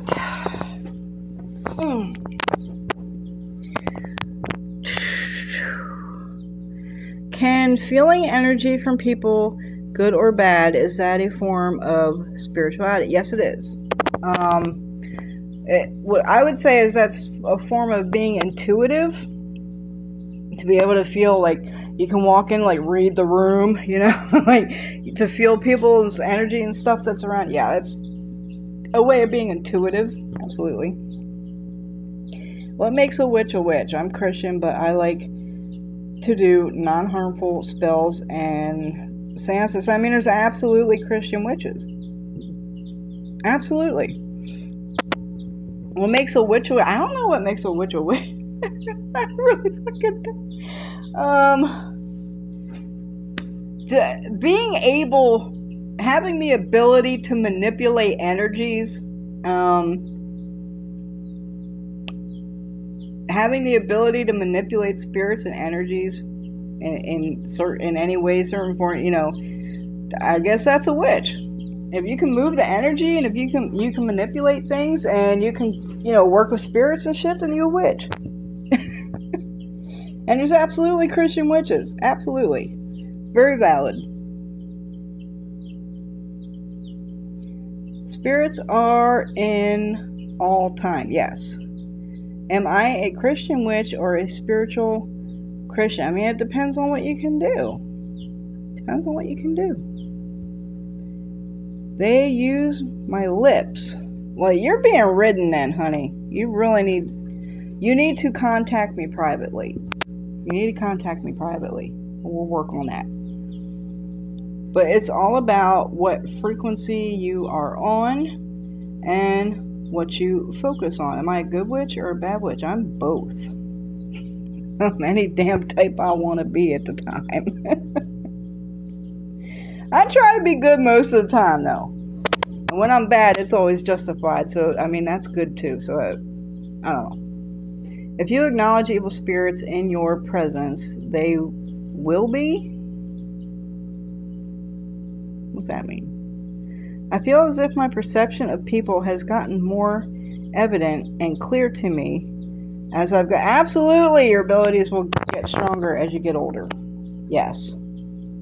Yes. Why do you think everybody's like, oh, fear the old crone, and witches are always like old haggard like women and stuff, because them are the powerful motherfuckers. The older you get, the stronger your shit gonna get. Fabuloso, it is, yes. Fabuloso is good. You know what else is good? Pine Sol, Pinolin, Borax, Cresolina. All that kind of shit is great for cleansing house, yes. Ammonia, holy fuck, yes.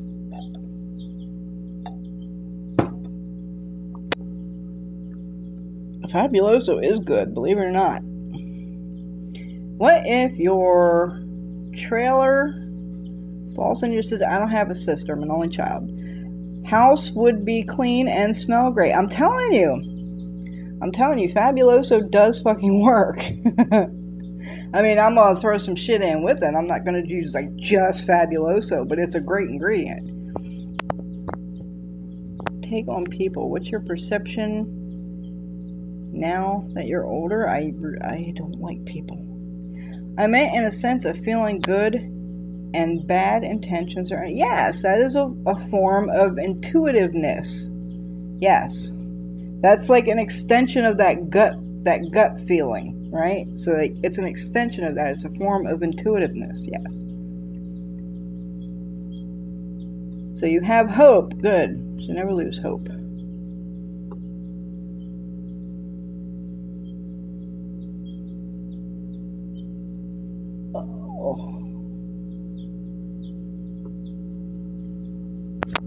And I've gotten better at reading intentions, but sometimes get it way wrong. I mean, that's where discernment comes in. That's where discernment comes in, and everybody's not 100% all the time. Fabuloso has lavender. I like the pink one myself personally. I don't know what that one is, but I like the pink one. I don't think it's lavender. It might be rose or like something. I don't know what it is, but I like the pink Fabuloso. Trying to... Oh, wait. I missed some comments. Hold on, I'm scrolling back. Wow, I missed a lot of comments. Hold on.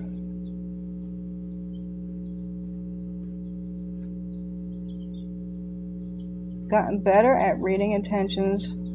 Okay, that's where I was. At your age, I was somewhat blind to a lot. So, that's discernment. Yes, you learn that. Yeah, intuition, intuitiveness. Yes, that's the same thing. The discernment grows as you get older. Thanks for remembering to take care of yourself.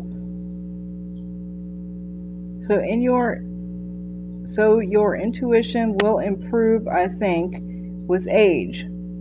I suppose, yes, I mean, it can also improve if, you elevate your ancestors consistently and work with your spiritual court, because they are a big part of your intuition, believe it or not. I don't know if everyone develops that ability, though. It just takes effort, I think. If you're talking about intuition, everybody has a little bit of that. Everybody has a little bit of that.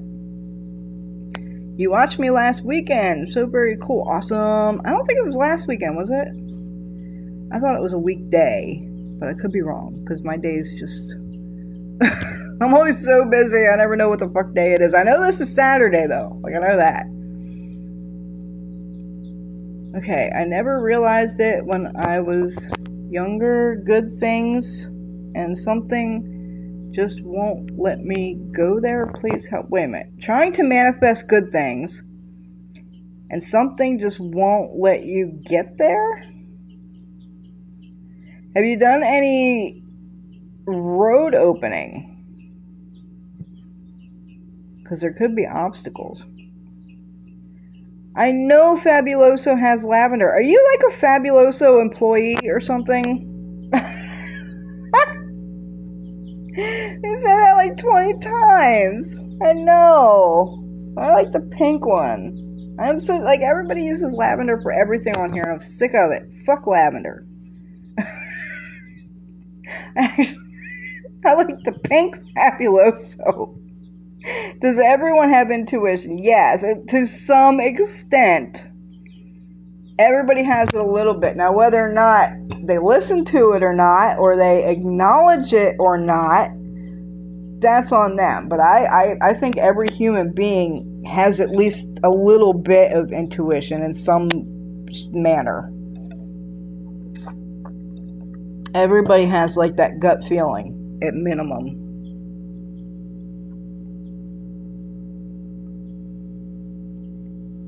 I don't mean to be rude, I just have to ask, why is the S backwards on this? Because it's a sticker.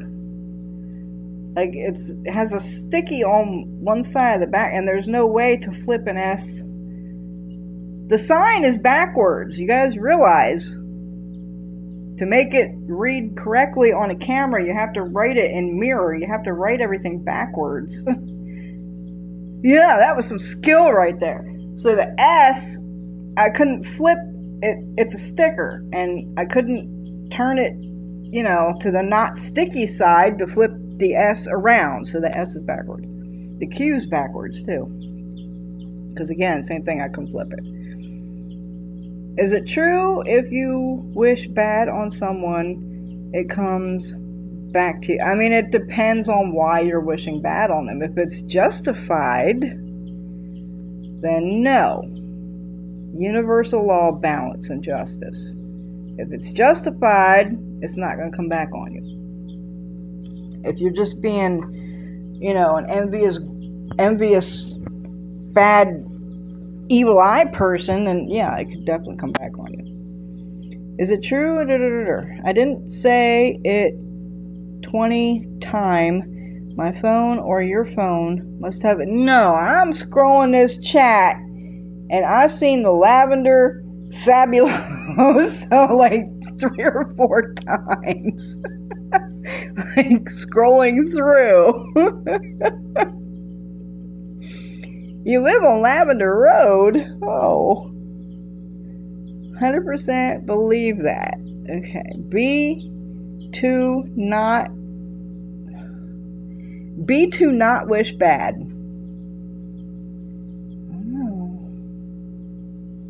I don't got that. Maybe a Z sticker? I mean, fuck, like 9 Inch Nails, man. They do the backwards N, whatever. It's backward S. I didn't understand your question. Hi, how are you? I am good today.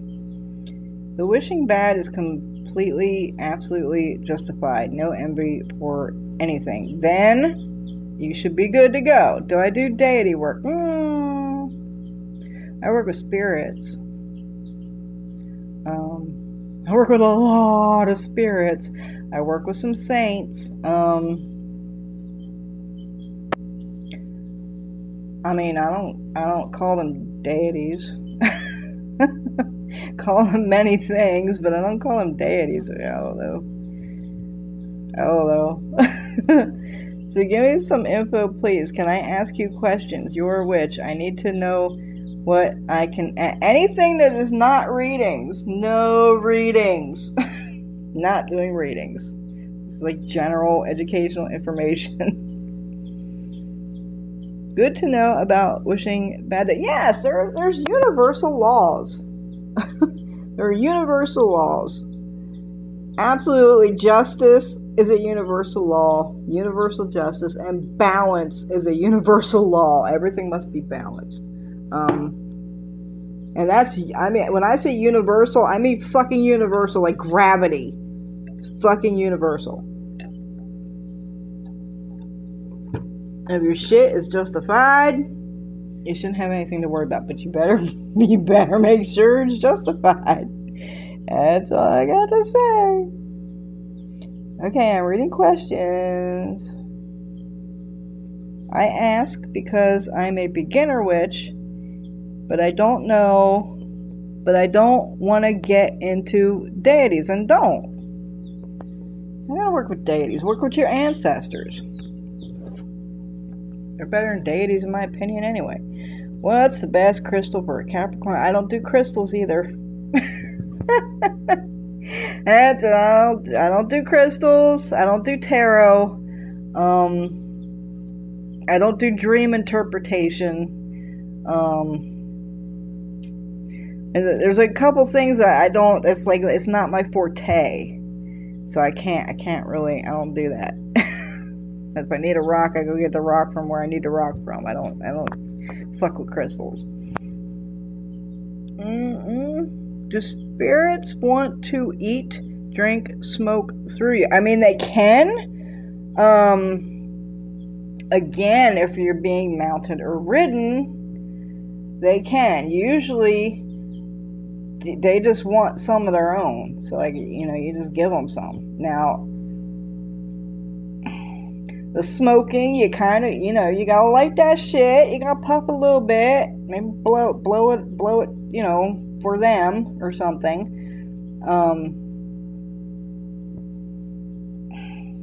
I still think you're being ridden or mounted by something. But yes, they can absolutely want to drink and smoke and stuff, but it's usually if you're being mounted. If you're not being mounted, then, you just give them a little fucking glass of rum or a little glass of beer or a little, fucking oranges or whatever the fuck offerings they want. You don't, eat it yourself to give it to them. Now, smoke, you're going to have to light it and blow it to give it to them, but, yeah. When you hate, it comes back to you through karma and makes you feel terrible. So, karma... God, every live, I swear. You guys, Western Americanized ideology has karma completely wrong. If you guys want to understand karma, you need to look into Hinduism, which is where karma comes from. And karma never affects people in this life. It's about your next life. So if you did bad shit in this life, you're going to pay for the bad shit in your next life. Not in this one. Not next month. Not, I'm going to watch karma go down. This is so much fun. That is not karma. That is not karma. I don't know why westernized American thinking, why they turn karma into this thing that it's not. But that's not what karma is. It's not... If you want to just call it something, call it the balance, but it's definitely not karma.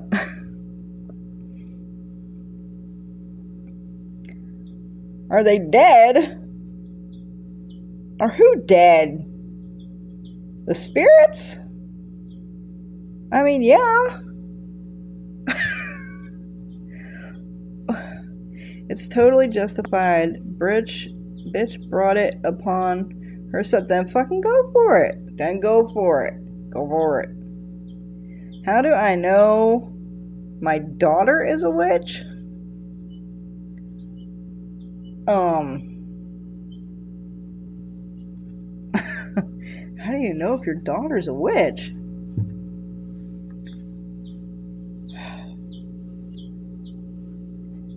Someone asked me earlier what a witch was. I don't even have a good answer for what a witch is, other than it's somebody who is capable of manipulating forces and energies and working with spirits. That is the only definition of a witch I can think of. I mean, there's definitely a lot of people on this app that are call themselves witches, but they're just all aesthetic. They just like the look.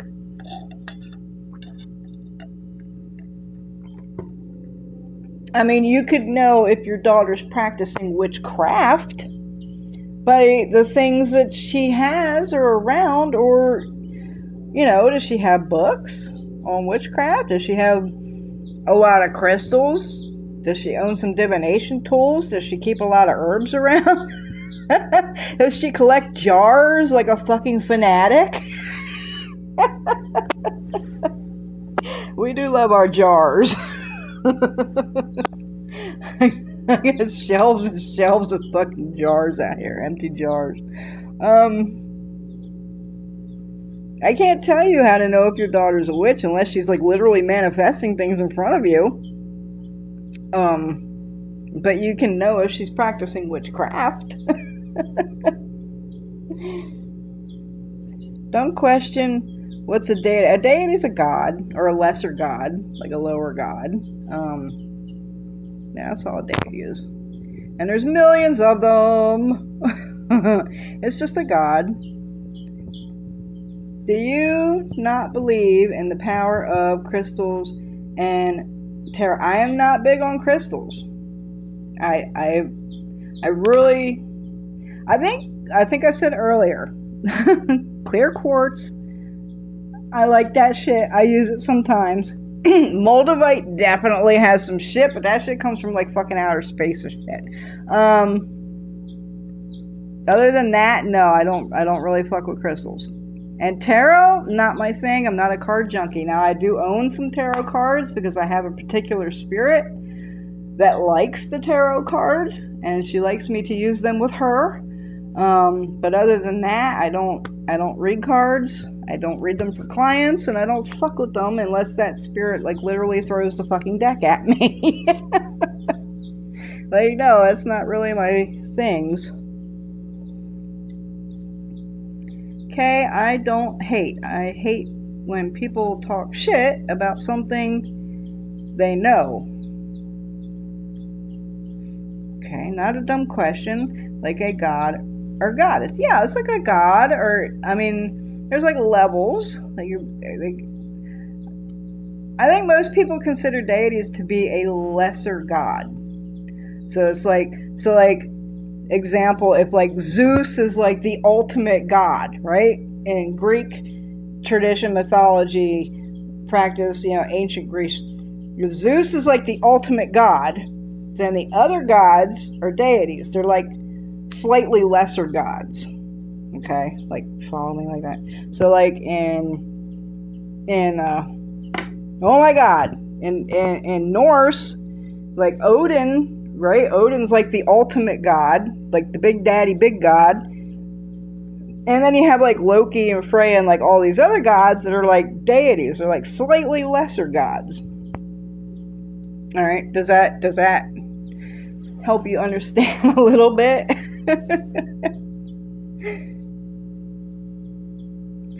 I'm a paranormal investigator. What is the best way to protect my crew from demonic spirits? Demons aren't, I mean, they exist. They definitely exist. They're just not as common as movies and stuff make them out to be. What you're more likely to run into is just some nasty dead people. I don't know why everybody runs to demon when there's way, way more just evil, nasty, malicious, dead people than there ever were demons to exist. So you're more likely to run into just some caca, some nasty caca people. The first thing I would always say is that when you go to investigate anything, everybody have their head covered. Put something on your fucking head. If it's a handkerchief, if it's a scarf, if it's a hat, if it's anything, cover your fucking head and keep it covered the whole time you are in the area that you're investigating. Do not uncover your fucking head for nothing. It could also be advisable to make sure your back and shoulders are covered. So, like, don't wear a fucking tank top. Make sure you have, like, sleeves and a full back thing, because things are less likely to want to snatch onto your back if it's covered up.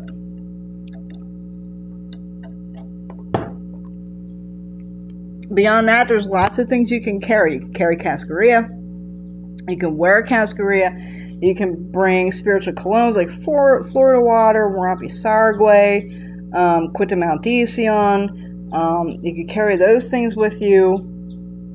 I mean, there's always, like, you can make things for protection, like talismans, gree, necklaces. Like, there's all kinds of ways you can protect yourselves and your crew. But I would absolutely keep your head covered, and I would be wearing cascarilla on every place investigation that I went to. Definitely is like minimum. What's the rest of your chart? I don't understand that question. And they know nothing about that's just a no. It was out of mouse. Okay. Then, I mean, I think you're good to go. Witchcraft is of Satan. Actually, Satan is a Christian concept, honey. Well, yes, then maybe you're right, because this bitch is miserable.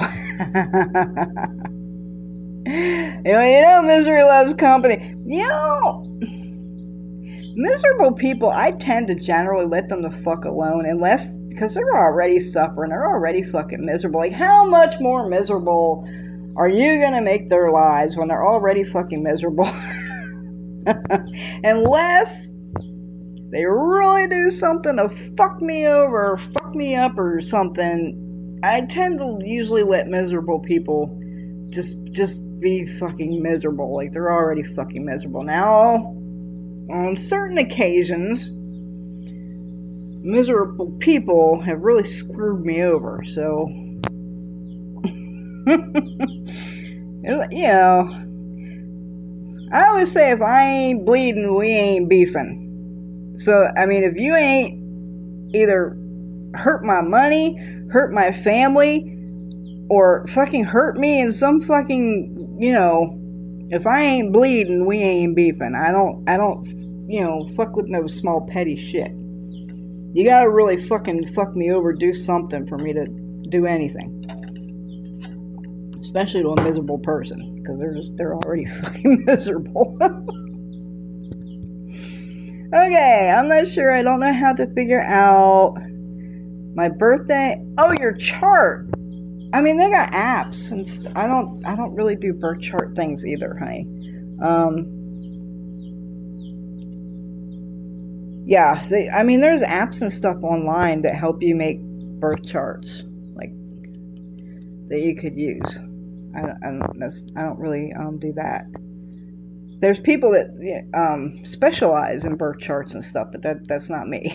That's not what I do. Crystals don't kill. I mean, a lot of the crystals I see a lot of people out here fucking with are actually very fucking toxic. I mean, crystals can kill. They really can. No. It really isn't. Many witches don't even believe in Satan. I'm telling you. It's a Christian concept. Do I have a jealous female around me? No readings. That's not what I'm doing. Yeah. I mean, I know you can't really see it, but it says no fucking readings right there, with the arrows pointing to it. I ran out of the white stickers. I had to use, like, gold ones, and apparently they don't show up very good. What is karma then? I already explained that. So they died and get stuck? I mean, some people get stuck, yeah. Especially, I mean, this is why we elevate the dead. Yeah. I mean, some people get fucking stuck. Some people die and don't even know they're fucking dead yet. Is it over with Jack and I? No readings. Just got... Oh, Brandy got a ¡1 gifter badge. Awesome. Thank you, Brandy. I define a witch as someone who practices witchcraft. See, I don't. Because anybody can dabble. Anybody can dabble in witchcraft. Doesn't make them a witch. I define witch by what they're capable of doing. If you're capable of doing witchcraft and it actually working, if you're capable of manipulating energies, if you're capable of doing work and actually manifesting, conjuring, manipulating a situation, communicating with spirits, working with spirits, then you're a witch. But anybody can dabble in witchcraft, doesn't make them a witch. Deities, I think, can be evil. They locked me out of my house once. I mean, that sounds more like a trickster than something that's evil. They aren't really witches. There you go. You hear chicks? You do hear chicks. I got a brooder right back here. But I'm a Christian and I do spells. What do you call that? I call you a Christian witch. That's what I call you. Totally valid. It's a real thing. Does she have a lavender plant? Fucking lavender. Why? That's a good one. Why is... So sorry, that was really good. Good job, man. You made me laugh my ass off. Oh, why is baneful workings better? Why is baneful workings better working with the elements of fire versus being confined to a jar? I mean, fire can be beneficial or baneful, number one. I mean, it can give you heat or it can burn your house down. So fire can go either way. Being confined, the only thing I would ever put in a jar, y'all do too many fucking jar shit out here. The only thing I would actually put in a jar is a baneful working, because that's something you want to keep contained. You want to keep the target contained, and you want to keep the work contained. Because jars are containers. They contain things. They seal them up and trap them. The only work I would do in a jar is baneful work. Why is it better with fire? Lots of things move better with fire. Because if you burn something, number one, it turns it into smoke and air. And what moves faster than smoke and air besides light? I mean, it manifests quicker with fire. A Christian witch, I'm one too. There you go. Bischoff twins. Everyone and their grandparents are doing tarot readings on TikTok. I'm telling you, that's not what we do over here. I strayed away from Christianity because of my upbringing, but found my way back into spirituality. There you go. Demigod, same thing. Yeah, deity, demigod, different words, same thing. Right? A lot of spiritual practices don't contradict Christianity. You're right. What do you think of using a Ouija board? Forgot how to spell. I don't use them personally. I've had bad experiences with them, so I don't use them. If they work good for other people and they don't have fucked up shit happen, then by all means. It's a divination tool, like any other divination tool. But some tools, work really good for some people, and some tools don't work good for some people, and I don't fuck with Ouija boards. I'm afraid of Ouija boards. Heard bad things once. Some people can fuck with that shit. Some people can't. I do, however, read cards and use it. I love pendulums. Love dowsing rods. I love coins. I like playing cards. I don't really fuck with tarot. Like I said, except for the one spirit I have that likes tarot. I wouldn't. Scary as fuck. Ouija boards are real. I know from experience they absolutely are real. Is that an herb? Is what an herb? You own 4 boards. See, I mean, some people, that's their shit. Some people,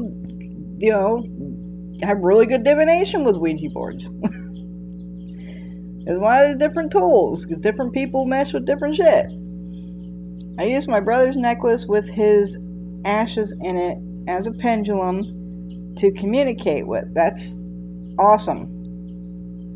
I never thought to use that. I will be doing that to speak with my grandmother now. Awesome. Yeah, that's great. Just know that some spirits won't communicate, or they're not capable of it. Especially if they're recently passed and you haven't been elevating them, they might not be able to communicate with you. Just be aware of that. Your comments are really behind. Hope you don't mind me helping out with my opinions. Oh no, not at all. Well, I don't see anything going right, except the people who keep asking for readings. Yes, use it to communicate with my brother. It kind of freaked me out. I read tarot, and they are usually... Yeah, I'm not saying they're not on point, or they're not, good or anything. I read runes, too. I fuck with a lot of shit. I just don't read tarot for clients, and I really just don't use them. I have other divination systems that I use, but I do use them with one particular spirit, and she loves those cards, so I use them with her, and they are, on point. I'm not saying they're bad, or, it's not a good divination system or anything. It's just not my favorite thing. But yeah, they've always been on point for me. My tarot readings are so on point, it's spooky. Do you ever make your spirits stay at home? No. They usually walk with me. They go where I go. They walk where I walk. And that's dope. I haven't tried, but you're considering trying. I don't know the reason why, but it's a divination tool. I've been told to... What, the board? Because boards are a little bit uncontrollable. I mean, if somebody gonna fuck with a board, I would say know what you're doing, have some experience, at least know how to do some cleansings and removal at minimum. If you're gonna fuck it, it's more of a more experienced person tool. That I'll say, yeah. It's a little more open than other tools. That's it. Demons are real. You say pendulum wrong? I say pendulum wrong? Yeah, I mean, demons are real. I never said demons aren't real. I never said that. I'm just saying they're few and far between. There are far less demons than there are just bad, evil, ugly, malicious, dead people. There are way more of those than there are demons. That's what I said. I didn't say they aren't real. There are absolutely entities that exist that were never human. That doesn't mean they're all demons, but demons would fall into that archetype of entities that exist that were never human. I'm just saying there's more nasty dead humans than there are demons. So the likelihood of running into a malicious, nasty, caca dead person is far more likely than running into a demon. I didn't say it didn't exist or couldn't happen. It's definitely a possibility. It's just more likely to be a bad person. What and how are dowsing rods used? They're usually copper rods. You usually have some kind of loose sleeve on them, and you hold them, and either they can point to things, so like you've heard of water dowsing, I'm sure. So your rods can point you in the direction of things that you're looking for, or they can be used to answer yes or no questions. So usually if they cross, it's a yes, or depending on how you're reading it. Some people read it that if they cross, it's a yes. If they cross, it's a no. If they open, it's a yes or a no. Some people read them different ways. Yeah, it's just another tool. But most of the people on this app are moving on themselves and not. Just like with the pendulums on here. Most people aren't actually doing divination with those tools on this app. They're just moving them around. Oh my god, scary. That's be too real for me. You can't find your pendulum. If you'd like, I can mod for you. No, I'm capable. Thank you for the offer, though.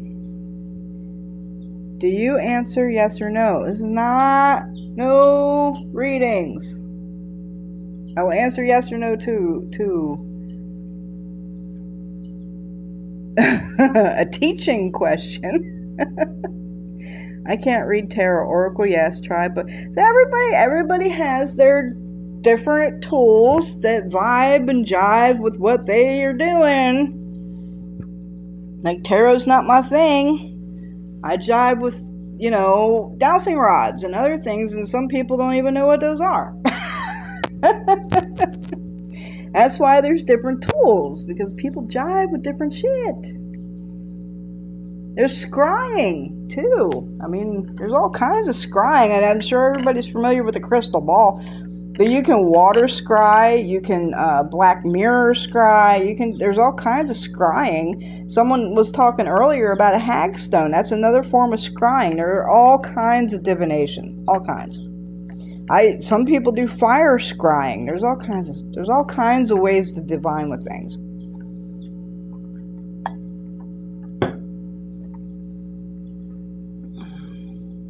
She's not doing readings, just Q&A. Thank you.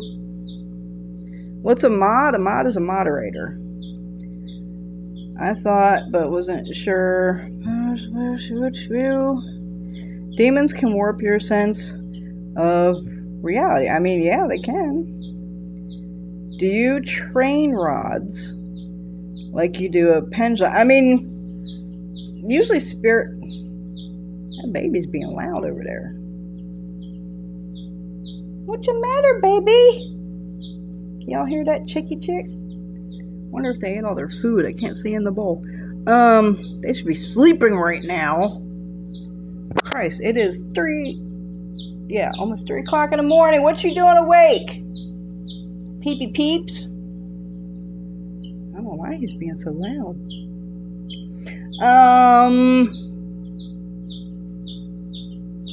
Do you train the rods? I mean, you can if you have a particular way you want to do it, but I usually just with rods, I let spirit show me.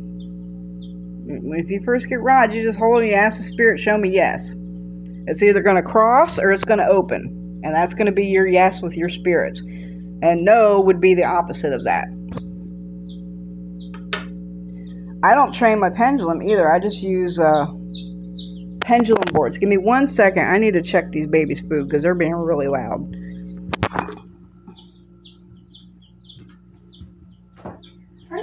You are out of food. I'm sorry. Give me 1 second. I gotta fill up the baby food bowl. They're out of food, and that's why they're screaming at me.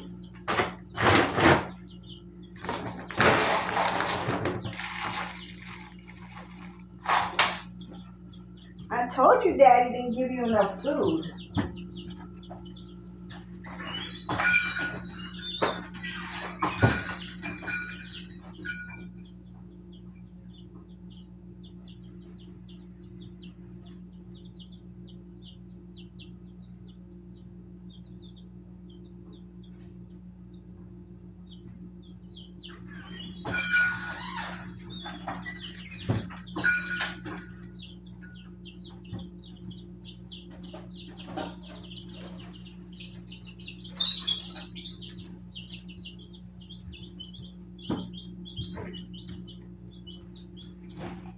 You like to see the baby? Oh, the baby. Isn't he cute? Look at his little white under his wing.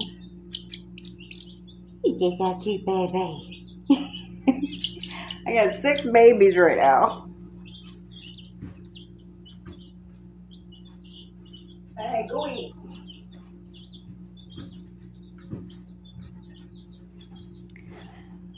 Okay. Now they're being quiet. Fuck. I told my husband he didn't give them enough food earlier. He's like, oh, plenty of... No, it wasn't.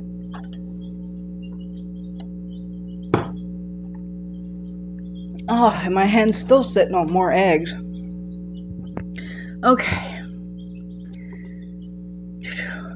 So we're more likely to encounter bad spirits versus demons. Exactly. It's more likely a caca bad person than an actual demon, because they just dead people outnumber demons. I mean, there's millions and millions and billions of dead people. There's not that many demons. So yeah, it's far more likely that it's just a caca person.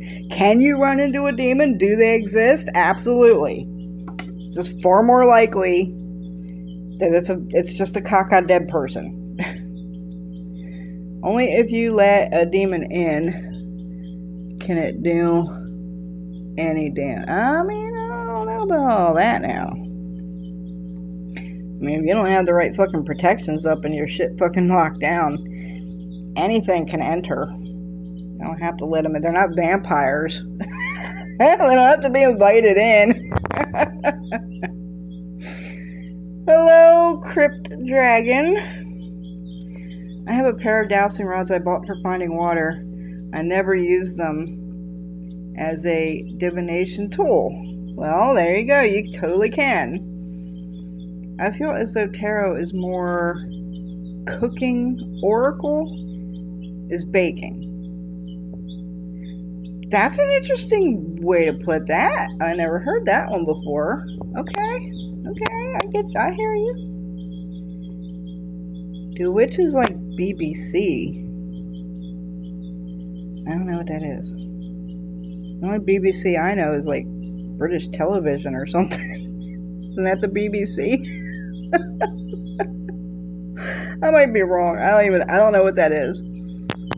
I use willow tree branches instead. There you go. There, you can use a branch. You don't have to use rods. Absolutely. I should start my own business. No readings. How do you fire scry? I love fire. You watch the fire. It can be a big fire. It can be a candle flame. I don't know how to explain it, but one of the... I don't know how I can explain this. One of the tricks that I learned very early on in scrying is you need to learn... Okay. You need to learn to unfocus your eyes and look through things. I don't know how to explain it. But have you guys ever seen a picture or something where it's like a weird distorted picture or some weird shit that you don't know what it is, and it tells you to stare at a spot or a certain portion of your screen and stare at it for like 45 seconds or a minute or something without blinking and da-da-da-da. Have you guys ever seen that shit? And then when you blink your eyes or you close your eyes, like you see a picture of something.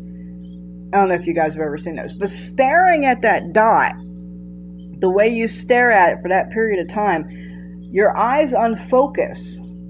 They really unfocus, and that's the best way I can describe it. You have to train your eyes to unfocus and look through things when you're scrying and not at things. That's the best way I can describe it. What is a witch knot? A witch knot is something that's made to fucking seal something. That's what it is. It's usually like a string. It's usually 7, 9 knots. 5 knots, can be 3 knots. It's just a way to force and focus your intent into the knot. And then you can untie the knot and undo the fucking thing. How can you directly communicate with a loved one with a pendulum and not another spirit? Well, for one thing, that would be your ancestor, unless it's like a husband or wife that's not family. You need to start working with your ancestors. You guys want to jump. You guys want to run before you can crawl, before you can walk. You got to take first steps. You need to start working with your ancestors. You need to elevate them. Extremely important to elevate your ancestors. You need to venerate them. You need to consistently communicate with them daily, at least spend time with them daily. You need to give them offerings. You need to do all kinds of stuff with your ancestors. You can't just jump in and start just want all of a sudden you want all this fucking big time communication. You got to elevate them. You got to venerate them. Now some spirits are pretty strong, even after recently passing, and they'll fucking communicate with you if they're able. They can't. I have a complete course on my website on ancestor veneration and how to do it. This is how you work with your dead people. Hey, incognito theory. Didn't let a demon in. How would you even do that? I'm a good human. I swear. I'm telling you, like, you don't have to let them in. If you got a weakness in your protections, or if you don't have any at all, they're just gonna mosey the fuck on in. Like I said, they're not vampires. You don't have to fucking invite them in. if you don't have walls up to keep them out, you got an open door. Where am I from? I'm originally from the Appalachians in Pennsylvania. I am currently living in Mississippi. How can I make sure I am communicating with my brother versus another spirit with a pendulum? I covered this earlier. Verification questions. When doing divination with any kind of spirits, you need to have verification questions to verify who you're talking to. So if it's your brother, you want to ask questions that only your brother would know. And that, I mean, maybe not only your brother would know, but that only people in your family would know, and that, like, not any other rando spirits would know. So like I said earlier, like, what was my great-grandmother's middle name? And since it's a pendulum, you're asking yes or no. So the way you do a verification question with something like that, so let's say your great-grandmother's middle name was Eva, okay? That was her name. So your verification question, you're not going to start off with the correct name. You're going to say to the pendulum, was my great-grandmother's middle name Anne? And see if they say yes or no. If they say no, ask another. Okay, was my great-grandmother's middle name Beth? If they get it right again and say no, then on the third or fourth try, throw out the correct name and see if they hit it on a yes. If at any point they get any of those questions wrong, you're not talking to the right fucking spirit. Verification questions. That's how you do it. Do you think a demon... Oh, you're talking to him. Yeah, I think he does think that. And he's actually, I don't know, according to what he's saying, it seems like he's having some serious issues. And I told him he needs to private message me, and we're going to work on that. I trained mine to go in the directions I wanted it to. I don't use a board. I mean, you don't have to use a board. It's completely optional. You can train it to go. I usually let spirits dictate the way they want to work it. So, like, same thing with a pendulum you would do with the rods, or with the rods you would do with the pendulum. I say, spirit, show me yes. And whether it goes this way or that way, it can go diagonal, it can go any kind of way. That's them showing you yes. I don't dictate to them how I want it to do. I mean, you can, I guess. I just let them answer the way they want to answer. But I tell them to show me what yes is, show me what no is. And whatever way they swing it, then that's what it is. But I cut through all that with a pendulum board.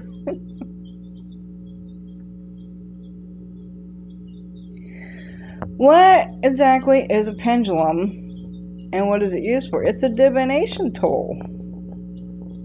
A pendulum is a divination tool. I don't have one right here in front of me, which actually I do have one. Hold on.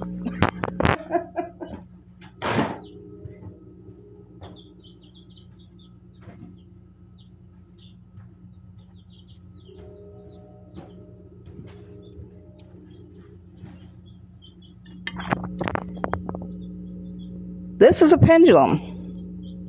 It is a heavy object on either a chain or a cord or a string that is capable to move around.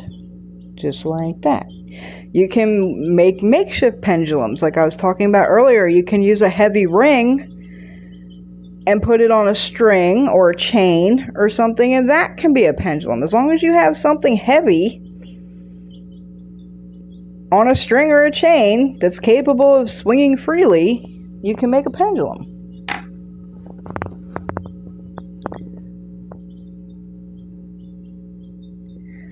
I wasn't using a board. I used a piece of paper with you. Hey, that works too. Yeah, I mean, that's a board. You make a piece of paper with yes or no, that's a fucking pendulum board.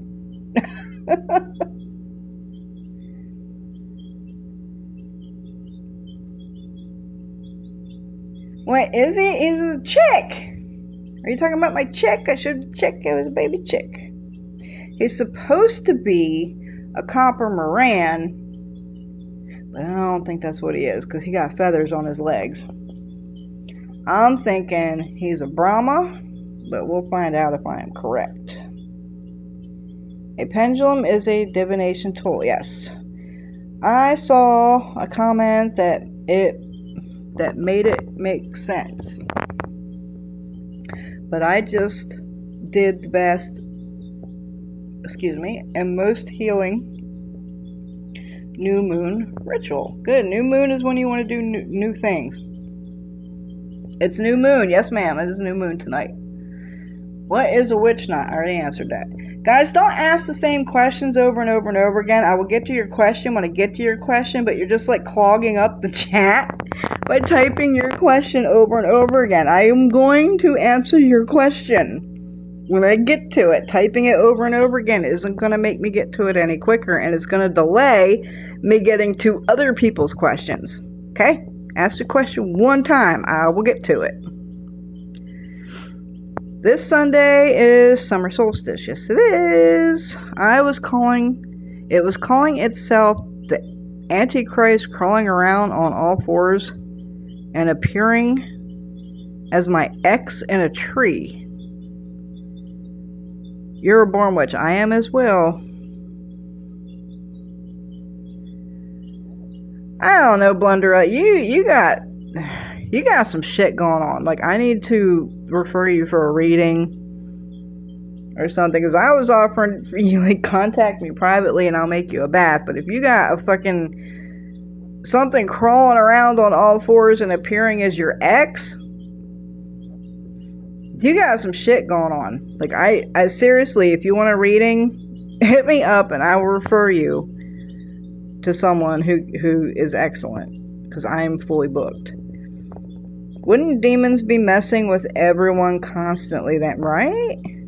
I'm telling you. Third time, what is a witch's?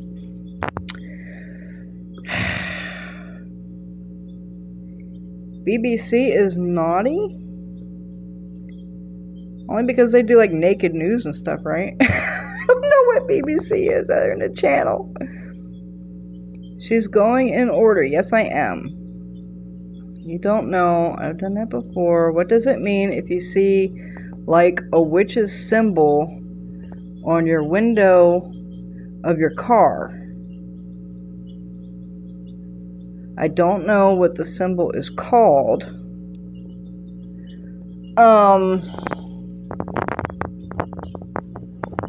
So it would depend on the symbol. Do you know somebody that would like draw a symbol on your car? I would have to know what the symbol was to answer that question. Like, I mean, it would really depend on what the symbol was. Either somebody drew it on your car, obviously, or something put it on your car. It was either someone or something. If you're 100% sure it was a witch symbol, but it would really matter what the symbol was. That's really important information to answer that question. So the longer a person has passed, the harder it is to communicate with them. No, the longer they pass, the easier usually it is to communicate with them. The longer a person's dead, the stronger they get. But I mean, if you want to communicate with someone recent, you need to elevate them and see if you can give them enough strength to communicate. But in general rule, you don't try to communicate with a recently deceased person till at least a year and a day after they passed. Because trying to communicate with a recently deceased person, okay, so it's a transition time, right? So these people just died. Like, they're getting used to how things work being dead. They're getting used to being dead. They're getting used to, like, being on the other side of the veil and how time works and how these things, you know, what's what and things do. And it generally takes a year and a day, a year and 21 days for them to get, like, adjusted, accustomed, like, kind of comfortable with being dead and how things work and everything. And trying to communicate with them prematurely before they go through that adjustment phase can kind of keep them trapped over here and attached to the living world where they shouldn't be. They should have that adjustment time period to, you know, do their thing before you start fucking with them. It's really important. You don't want to have your dead people, like, still attached too much to the living physical plane. That's a bad thing for your dead person. So if you love your dead person, leave them be for at least a year and a day, year and 21 days, depending. Yeah. But generally speaking, the longer a person's been dead, the easier they usually are to communicate with. If they want to communicate at all. Some don't want to be fucked with. I went back to Pennsylvania last May, and I went to a cemetery that has a lot of my ancestors in there. Like, a lot of them were in this cemetery. And I found all their graves, and I went around, I took an entire day while I was there, and I went around to every one of my ancestors' graves, and I asked them if they wanted to come home with me. They wanted me to collect some dirt and bring them home and add them to my ancestor space, elevate them, give them offerings, communicate with them, if they'll work with me, blah, blah, blah. Several of them said, no, leave me the fuck alone. I don't want to be bothered. And so, them ancestors, I let them the fuck alone. They don't want to be bothered. I brought many home with me. But some spirits just, they just don't want to be fucked with. You know, they're just doing what they want to do. I just want to be left the fuck alone. But really, divination is an extremely important skill set. Okay, they do that Demons Inn. A troll ignores it unless it keeps happening. Salt your door entrance and window pane. Windowsill. Not window pane, because that would make your window all fugly and cloudy and yucky. Put the salt in your windowsill. You can also mix red brick dust with the salt for your door. I do that all the time. I make red brick salt. And double whammy. Excellent fucking protection for doorways. And it looks like it's inside your car. I mean, I still would need to know what it is. Like,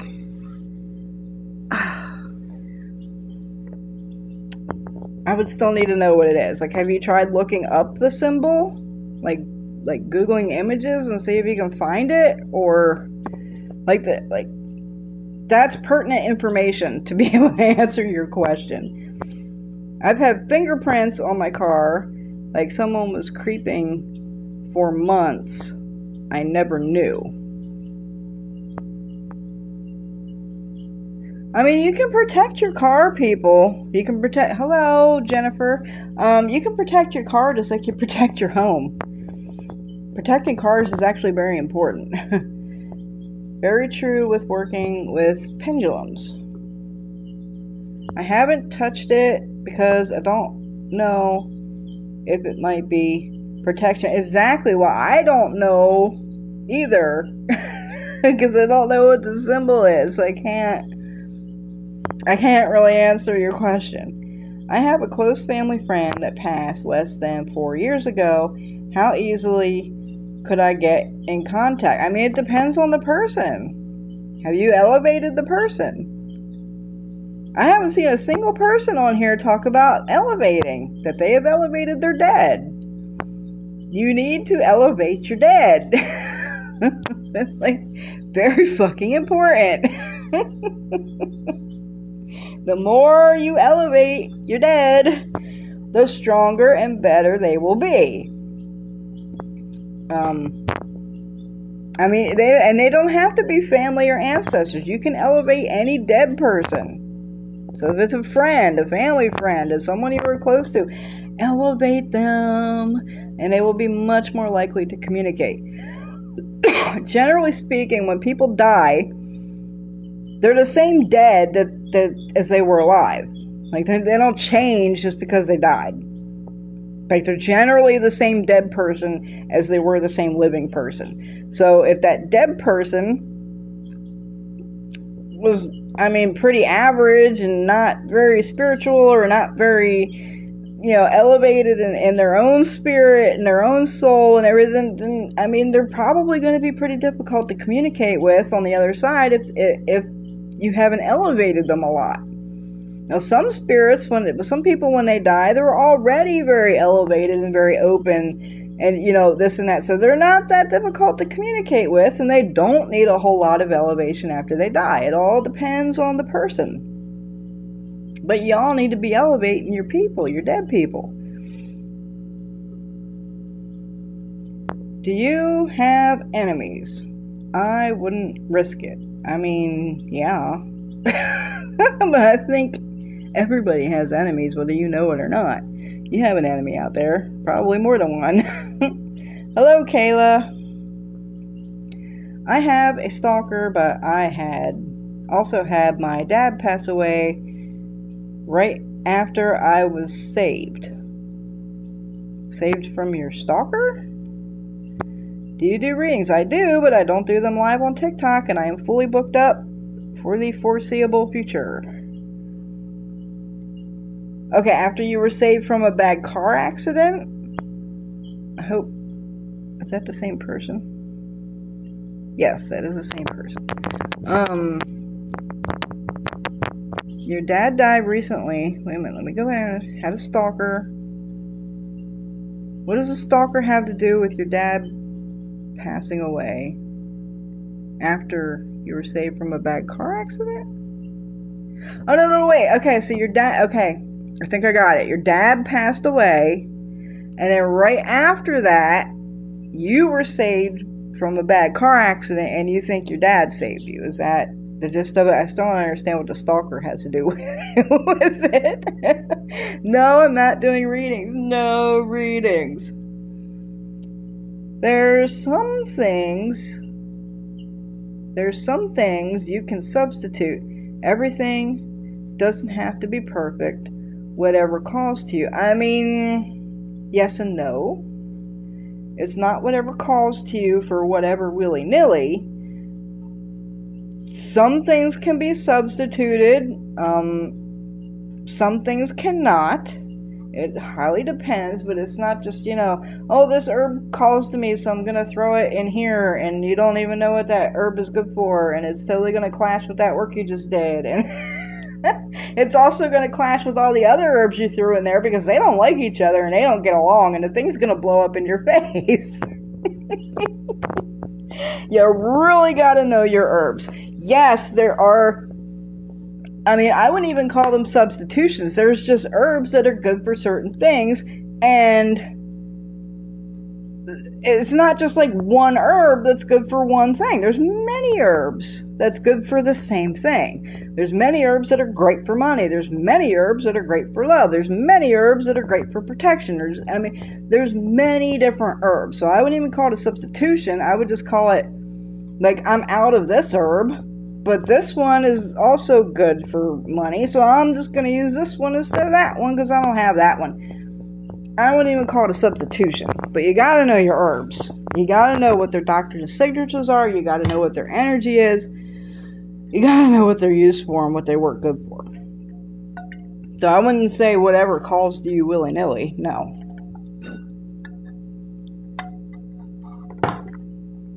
Herbology is an extremely important part of doing witchcraft. Extremely important. You need to learn your fucking herbs.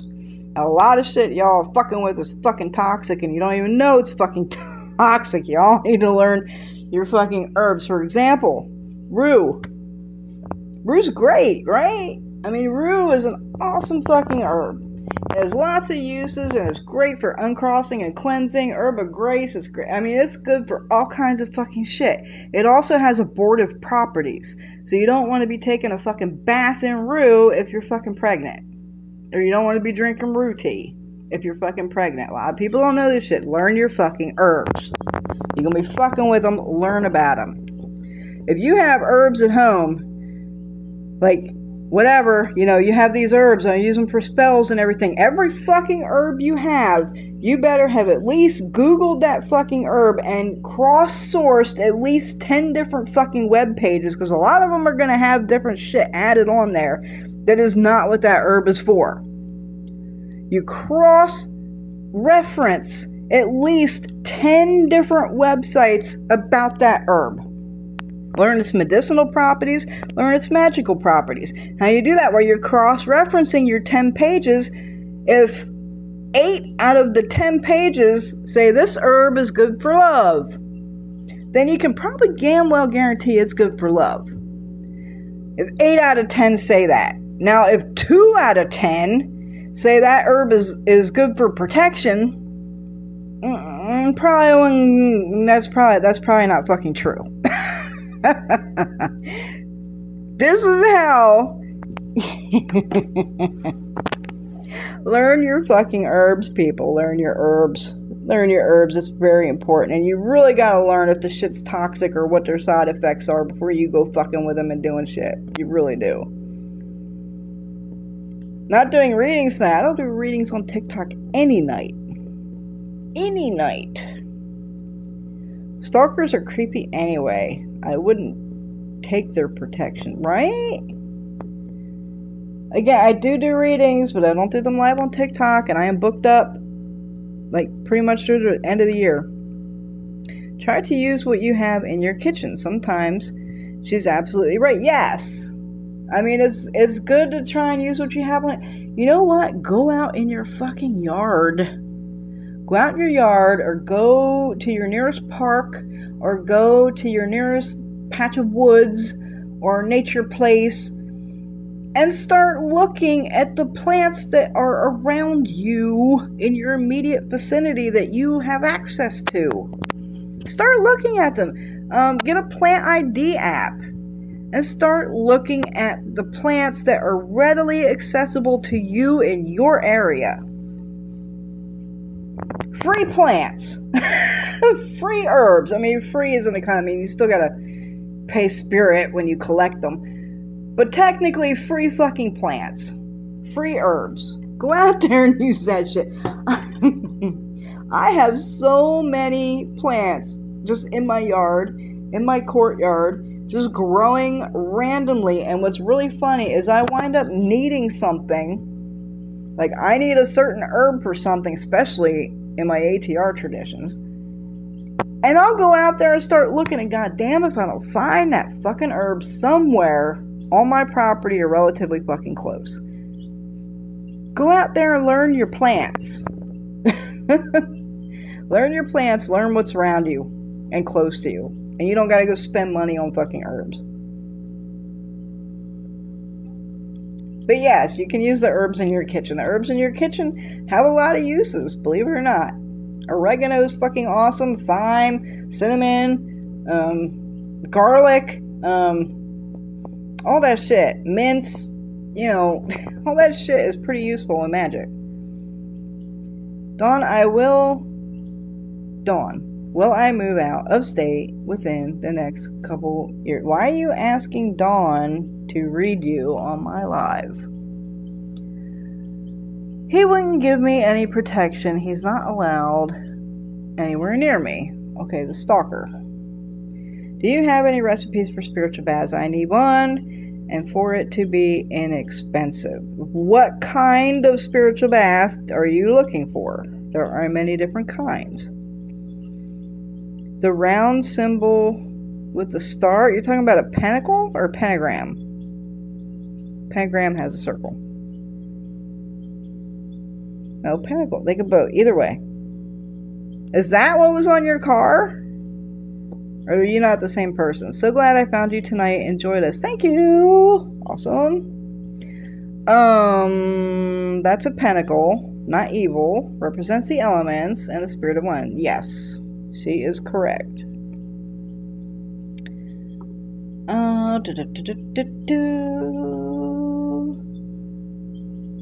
The third party is having problems.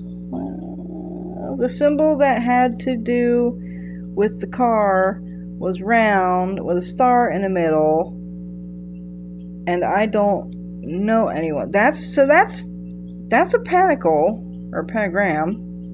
I mean, that's not. It's like everyone's telling you, it's not evil. It's usually a protective symbol. Like usually that's some sort of protection, but I'm really curious on how a pentacle got drawn on the inside of your vehicle. I mean, have you given a ride to anybody lately? Like, and they could have just, like, you didn't know they was a witch, or like someone been in your fucking car where they could have done that without you, like, seeing it? That's very strange. That would do it, unless maybe possibly after my dad died. Do you... Oh, at Sweet and Spicy. Okay, you're not talking to me. How do you elevate them? I have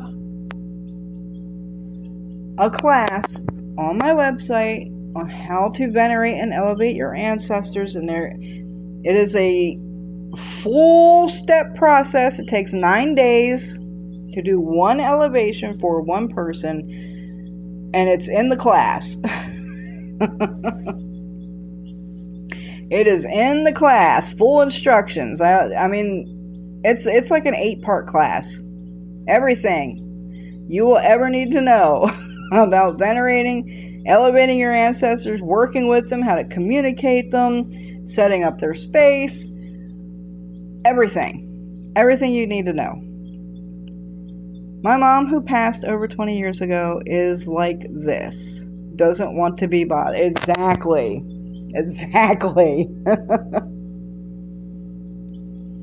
It's in front of the driver of the car, and I and my child are in. It's in front of the driver of the car. And you sure somebody wasn't in your car? And you said it's on the inside of your car.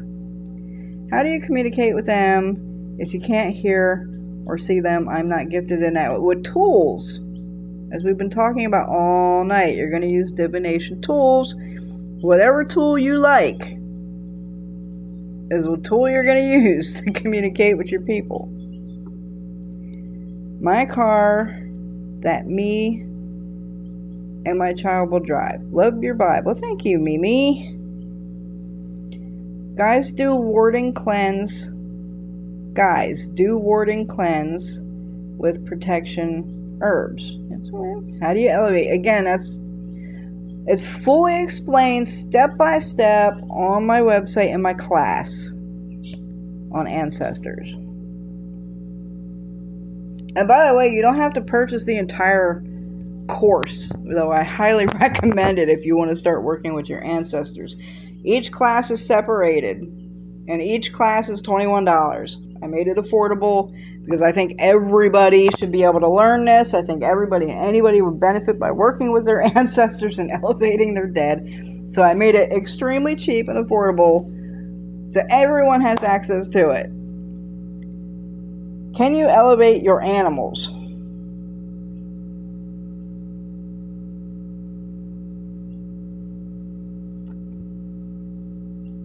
I don't know.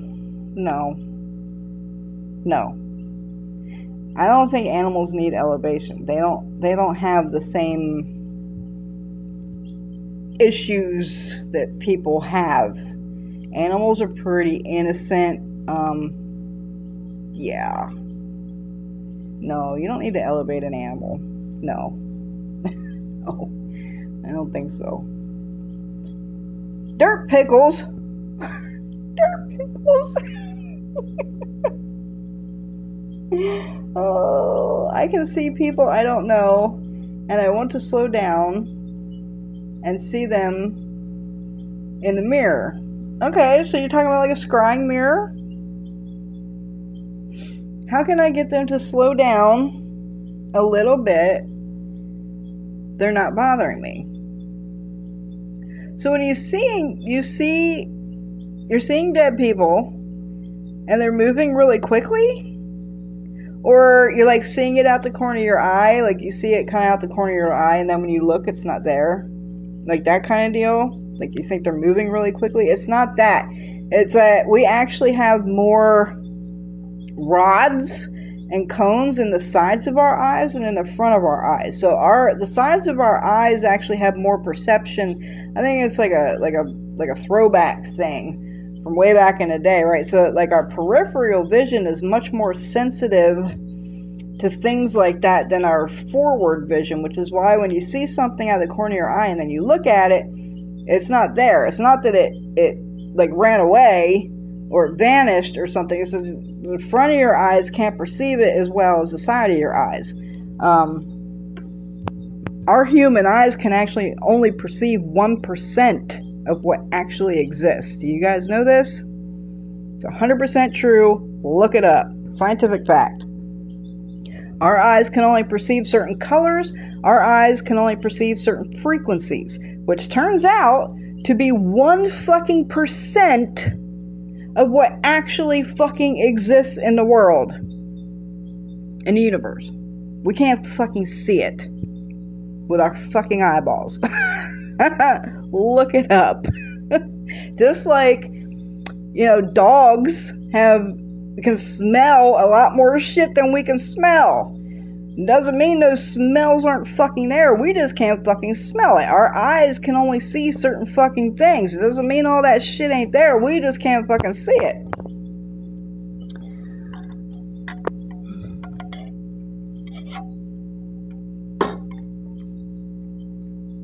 So as far as getting them to slow down, I think what's going on is the peripheral thing of what I was just talking about. You can get a scrying mirror and ask them, hey, I want to fucking see your ass. Like, literally just talk to the spirits. It's not that. Like, you can literally just talk to them. I want to elevate somebody who was into spirituality and had a past life experience, as well as using intuition to avoid a shooting or gut feeling. Okay, you can totally you can elevate any dead person. They don't have to be a relative or an ancestor, or if they were just your friend, or like I even did elevation last spring. There was 2 young people shot right basically beside my house at the fucking laundromat, like right here on the corner.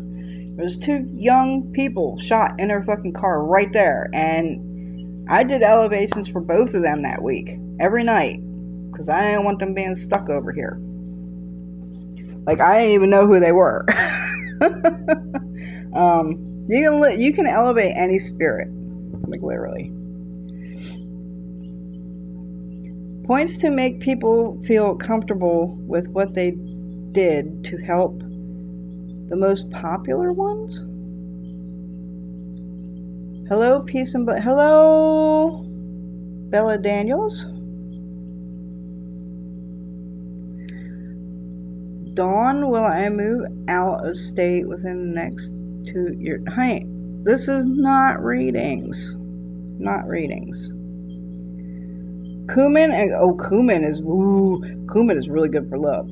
Salt does not make money. No. Who told you that? Where'd you learn that? No. And I don't care if you color it fucking green. Salt does not make money. Tell me your logic on why you think salt makes money. Tell me why. Tell me why. Tell me the logistics and the logics and the doctrine of signature besides salt that makes it make money. Tell me. I want to know. Lived out of my car with someone and a pit bull, and we slept in random places, fingerprints everywhere. I mean, that could have been anything, right? I do readings, I just don't do them live on fucking TikTok. Okay, I'm sorry, I thought I read she answers questions with yes or no. Nope, this is not readings. Hello, blessed Gigi. It's okay. It's hard to read. There is error. And I know, I ran out of the white stickers. See, and that was like, it was like so important, because I swear every live I have 50 people in here asking about readings and stuff. So like I learned, like it was like so important to put no readings on there. And you can't even read it. Oh Lord, you're talking about spells on TikTok while using with cell phone. What spiritual concepts have lost all value? Okay, I am enjoying this. Love your vibe. Well, thank you. You either love me or you hate me. They also have great videos on YouTube. I have years of content on YouTube. Years, a treasure trove of knowledge and teaching. Mint is the greatest. Lost weight fast. Freshens breath. Now there's your one that's good for money. And love. And several other things. I don't know about weight loss. Freshen breath, yes. But that is way better for money than your fucking salt.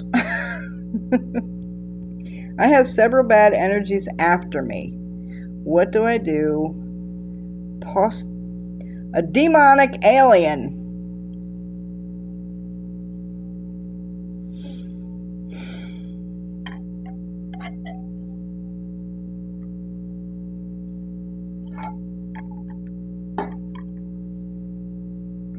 Okay, you're going to want to do a lot of protection. You're going to want to protect your house, and you're going to want to protect yourself.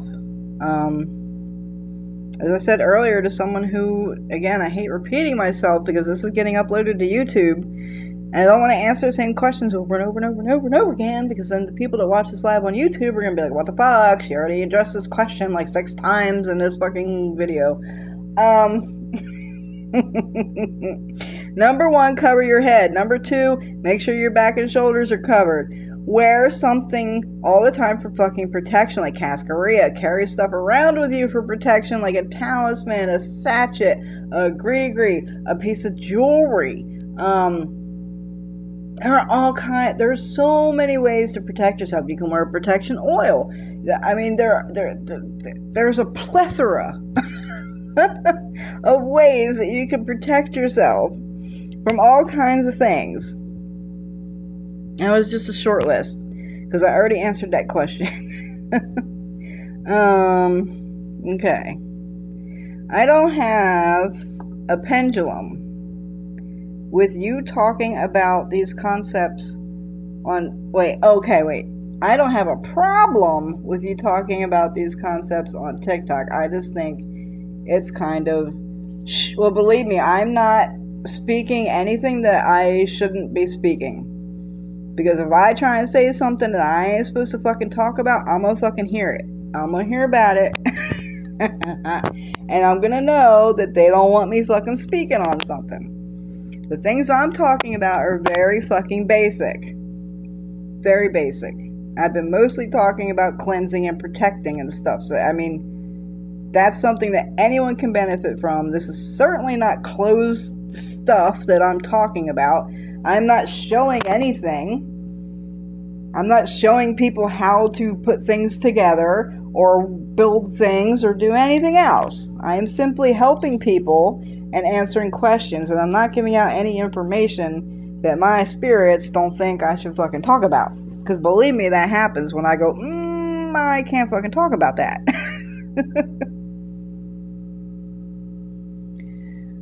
What do I do? What is the sound? You probably hear my chicks. What would you do for a Klondike bar?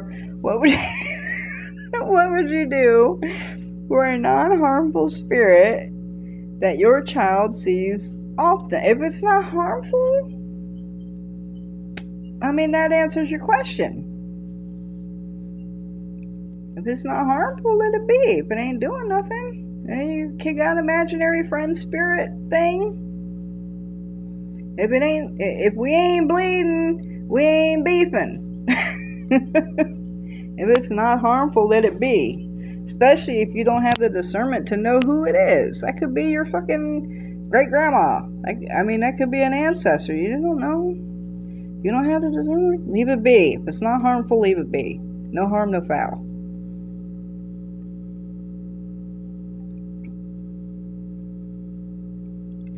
I believe I have evil energies attacking me. Any ideas? Please, protection and cleansing. Protection and again. Honey, please refer to this video tomorrow night on YouTube, because I've answered that question 300 times. I don't want to repeat myself over and over and over again. Primitive Roots Conjure. Primitive Roots Conjure on YouTube. This video will be available there tomorrow night. I will upload it there. You're going to need protection and you're going to need cleansing if you feel like you're being attacked. Cascarilla is a good start. Salt's a good start. Brick dust's a good start. Camphor is a good start. Covering your head. There are a million ways. I've already answered this question 20 times. Please refer to the video on YouTube tomorrow. My question has been keeping me up all night, and I really do need some guidance. Okay, I don't know if I seen your question. I'm trying to I go through the chat very slowly if you can't tell. So I'm trying really hard not to miss any questions. Okay, Cynthia Woodley's from Dallas. Sky, what can I do to help Trinity? She is disabled, please. Okay, so I assume you're talking to someone else. What did you do? What did you do in the valleys? Can we see your walk? What the hell are you talking about? We can't see 99% of what's going on. Is that what that's exactly what I'm saying. 99% of what exists, we cannot perceive it with our fucking human eyeballs. It is a fact. It's science. Look it up. That is what I'm saying. Thank you, Faith. Love my energy. Is there a dark energy negative attachment? Again, not readings. Can you manifest a demon as in the Keys of Solomon? Yes. That's all I will say on that. I come from a long line of witches. Supposedly that's awesome. The salt preserved the cumin. Protects from contamination. Nothing more, but this is what cumin doesn't need protection. Salt doesn't. Salt doesn't. No. Y'all stop putting salt on everything. Stop it. Salt is for protection, cleansing, purifying. That's it. Quit it. Stop putting salt on everything. Stop putting lavender in everything. And stop putting rose petals in fucking everything. Stop it. Stop! Salt is not for money. Cumin doesn't need protection. No. Stop it. What would you suggest for a non-harmful spirit? I already answered that question. Guys, again, please don't type your question 20 times. I'm going to answer your question when I get to your question. Typing it 20 times does not make me get there any faster. And now it's going to take me longer to get to everyone else's questions because you typed yours 20 times. One time with the question, I will get to it. I promise. Why has all my friends turned on me lately? No readings. How do you know if someone has hexed you or done some shit on you? Usually you will know. There will be symptoms of a hex. Shit's gonna go wrong. You're gonna have misfortune. You're gonna have accidents. You're gonna have health issues. You're gonna have bad luck. You're gonna have everything that can go wrong is gonna go wrong. You're going to have symptoms. If you're still not sure, you need some divination. You need to learn some divination, get a divination tool, or get a reading from someone else.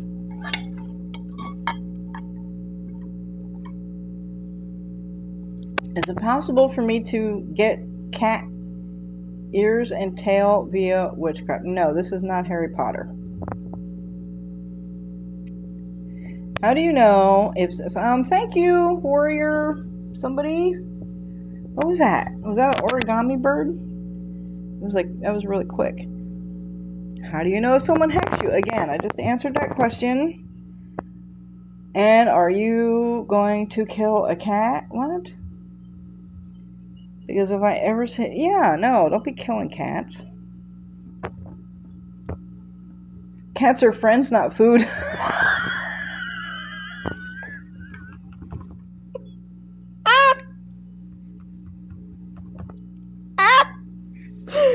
Friend, not food.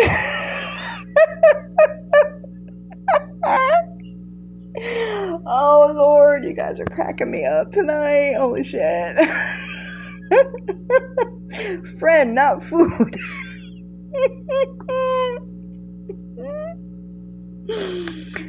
I am afraid because I cannot see her. She passed away in the house in 2017. Her name is unknown. Again, if she's not doing any harm, leave her be. She ain't doing no harm. No. She's just trying to exist just like you're trying to exist. If she ain't fucking shit up, leave her be. Hello, I'm a witch as well, but I feel like I've gotten stuck, uninspired in my craft. Any tips?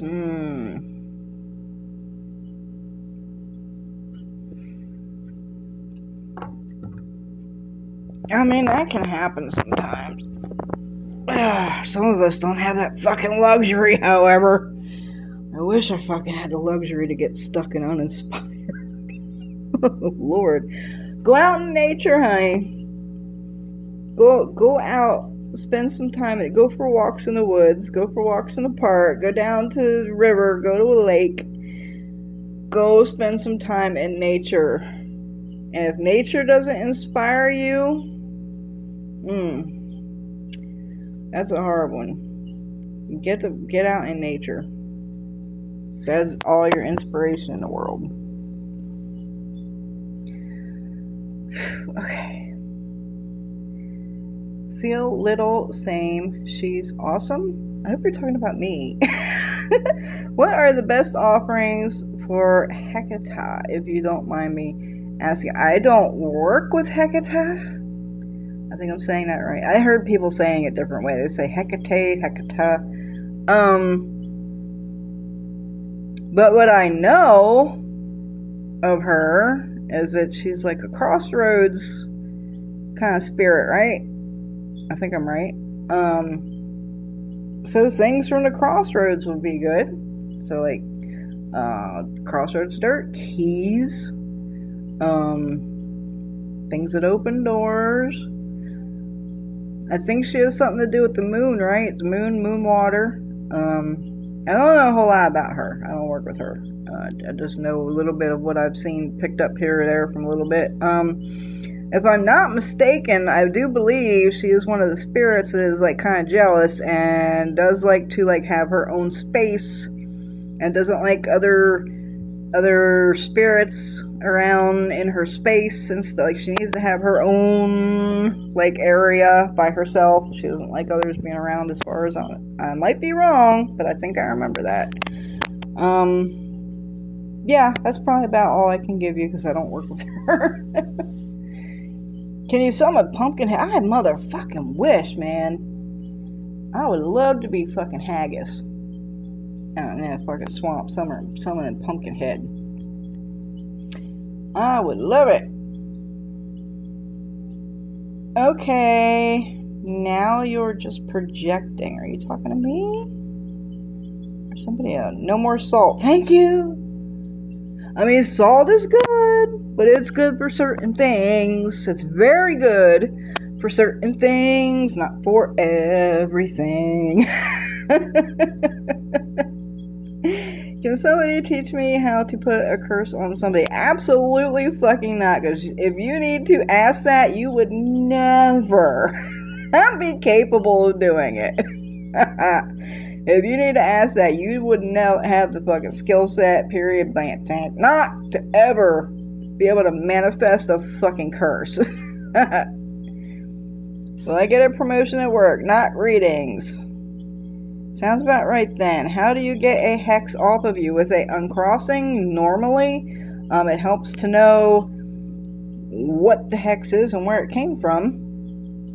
Because this is why I say you need divination or you need a reading. Because it could A, be a hex, like witchcraft, somebody threw some caca at you. Or it could be a caca spirit attachment. You need to figure out which one's which. Because there's different ways to remove each of those. So how do you know it's a hex? How do you know it's a hex? Like I said, there's symptoms of a hex, but those symptoms can also be very fucking similar to a caca spirit riding your back or being around you or attached to you. So how do you know it's a hex? Because that's how you're going to figure out how to get it off. You need to get some divination, learn some divination, or get a reading from a capable person. Figure out which it is, and then we'll know how to remove it. Just got the #1 gifter badge. Well, thank you. Warrior Squirrel. Squirrel. That is the most awesomest name I think I have ever seen. Warrior Squirrel. Man. That's fucking amazing. I love it. Okay, I didn't ask us, wasn't asking you. Okay. Do you have superpowers? Oh, I don't think so. I wish I had superpowers. Coming back soon. Witchcraft, we'll see. Yeah. Oh, I'll tell you what. If you fucking Christians or what's in heaven, spending eternity in hell is not quite the selling point that you think it is. If it's filled with people like you.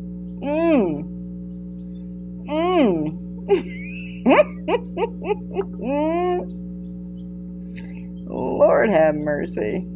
That's some funny shit. Warrior Squirrel, your new best friend. That is the best screen name I think I have ever seen. Okay, well, thank you. Maybe it's the human in me that is afraid what I cannot see or understand. Exactly. But no harm, no foul. But if you ain't bleeding, you ain't beefing. If it ain't doing nothing, let it be. Just let it exist. Like it just wants to exist. You love nature and hunting. So, will I get the promotion at work? No readings. What is the soul of an animal? What kind of question is that? What is the soul of an animal? What's the soul? Is cat hair used in witchcraft? Yes. Is dog hair used in witchcraft? Yes. Yes. Yes and yes. Do you have any ailments? Do I have any ailments? Honey, if I did, I wouldn't be fucking telling them out on a fucking live. What the hell kind of question is that? I hear a banshee outside my window for 2 years now. Every night at 2 a.m. What should I do? That's some fucked up shit. I believe you. Number one, let me just say that. I fucking believe you because I have heard something like that before, and it is fucking scary and freaky as fuck. What do we do for a banshee?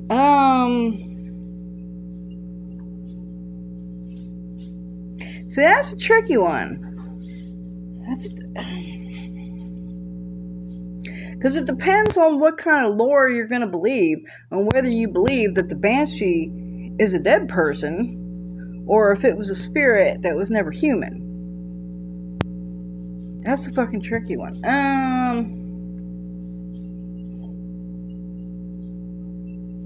I would say treat it like you would treat a dead person.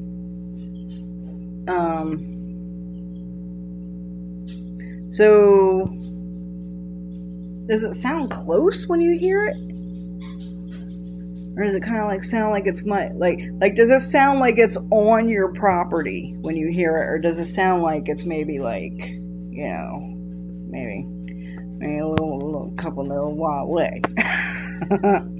If it sounds like it's on your property, there's a couple things we could do. Like, we could do a whole fucking salt around your property. We could nail it down with fucking spikes. We could put things around the outside of the house, or we could do knives in the ground. There's ways to keep it off your property. If it sounds like it's not on your property, like it's further away from then I don't really know what we could do. Like, we can protect your property, we can protect your house. Like, we can make sure it's not going to come on the property, or it's not going to enter your home, or something like that. But if it's just kind of like on the outskirts of the property, I don't know if there's really too much that can be done about that. Like, they gotta exist too. Like, they're gonna be out there, you know what I mean? Outside your window, so I'm assuming that means that it's pretty close. I know the thing I heard sounded like it was right outside my window, like it was right fucking there. It was really close. Like, is an animal souls like our soul? Yes, animals absolutely have a spirit, just like we have a spirit. Yes, they absolutely do. Hey there, good morning, Crystal. It is, god damn, it's almost 4 a.m. I'm gonna have to get to the rest of these questions and get the fuck off of here. They look just like that. What are you putting in there? It's all green things, like a tree and I don't know what you're talking about. I'm innocent. Do you have any slime teas?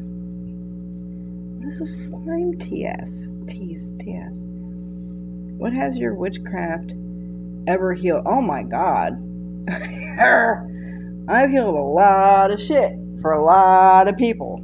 Not only have I healed people, I have healed animals, and I've also healed land. I have healed a lot of fucking shit. Thank you very much. What ailments? I have healed hormone imbalances. I have healed infertility. I have healed bleeding. I have healed land. I have healed animals from dying. I've healed a lot of shit. Healed a lot of shit. She screams and weeps. I check on my child because I think he's crying. Banshees are terrible. Woman, I'm telling you, that shit is freaky as all fucking get out. Also, I'm not even 100% if what I heard was a banshee, because there's something else that I heard about called a hell screamer or a hell scream or something that sounds like it's kind of similar to a banshee. Because this thing I heard, it didn't cry, it didn't weep, it just screamed like, holy fuck. I can't even describe it because it's fucking indescribable. Like, I don't even know what I heard was banshee, but I heard some shit like that, and I fucking believe you. What state do I live in? I am currently residing in Mississippi. I'm not from Mississippi, but this is where I'm at. There is a banishing spell that, however, may be calling out for help. No, if something sounds like that, I don't think it's calling for help. Help her find her child or lost. No, don't do. No, that's bad advice. Don't you fuck with it. You keep it off your fucking property. You keep it out of your fucking house, and you leave it the fuck alone. And don't help. Don't fuck with it. Don't fuck with it. Can't you do nails? You're talking about like nailing the property down? Yeah, I mentioned that. I know how to take care of a banshee shotgun. Yeah, I'm sure that works fucking great on a banshee. Do not invite them in. Again, we're not talking about vampires. Where's everybody getting this idea that spirits cannot enter your home unless they're invited? Where's this idea coming from? Who taught you that? These aren't vampires. They're fucking spirits. The spirits come and go as they fucking please, unless you have walls and protections and borders and bounds up to keep them out. They gonna come in if they goddamn feel like it. These are not vampires. They don't have to be invited. They can come the fuck in if they want to. They can hitch a ride on your back and walk right through, even if you have protections.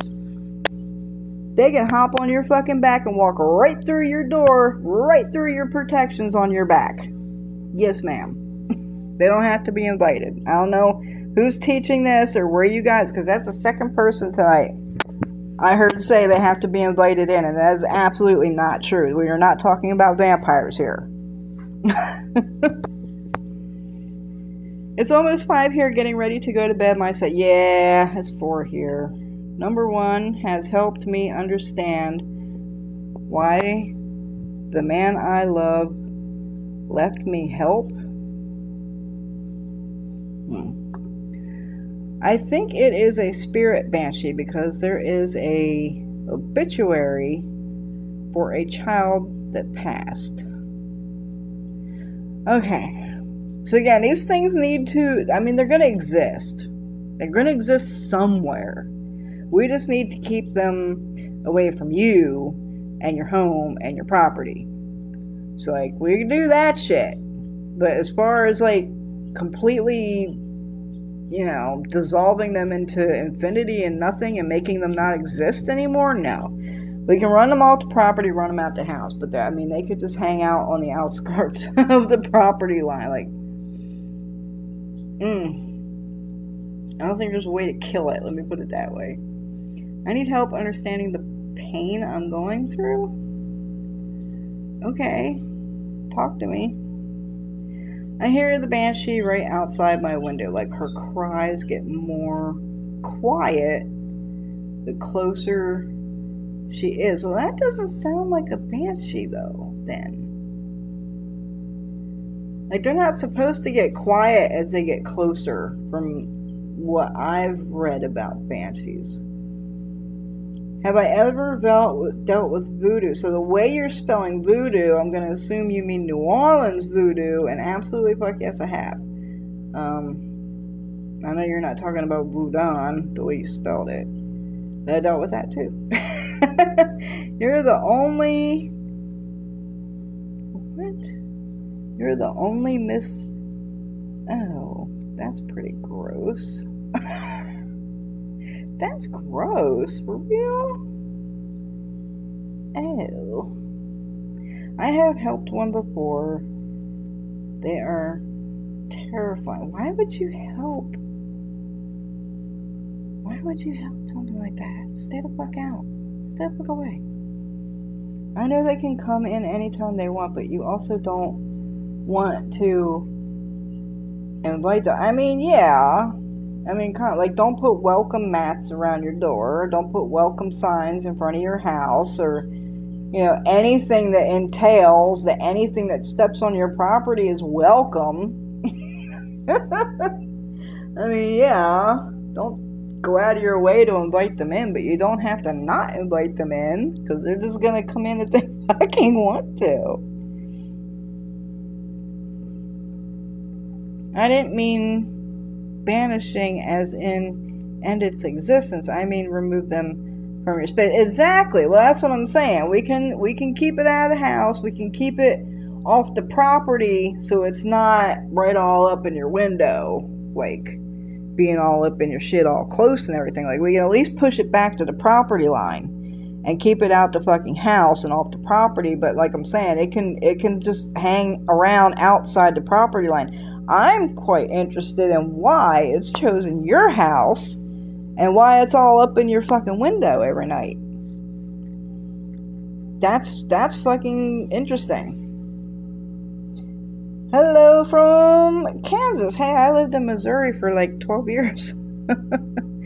Maybe it is a lost spirit. It sounds so real when it's outside my window. I went outside to check. I mean, I'm from the Appalachians, y'all. If you hear something crying outside in the night, the last thing you do is go to fuck outside and check. If you hear it, no, you didn't. You thought you heard it, no, you didn't. You thought you saw it, no, you didn't. I mean, that's our fucking real. Oh, man. That would be the last thing I would do, is go outside and look for it.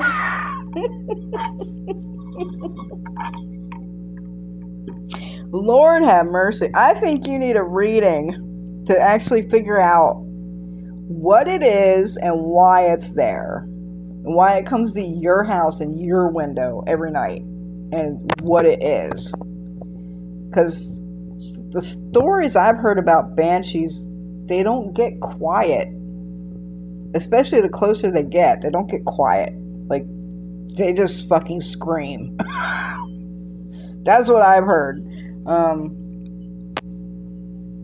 You need some kind of divination, some kind of reading. Figure out what it is you're fucking dealing with, actually. Is what my recommendation would be.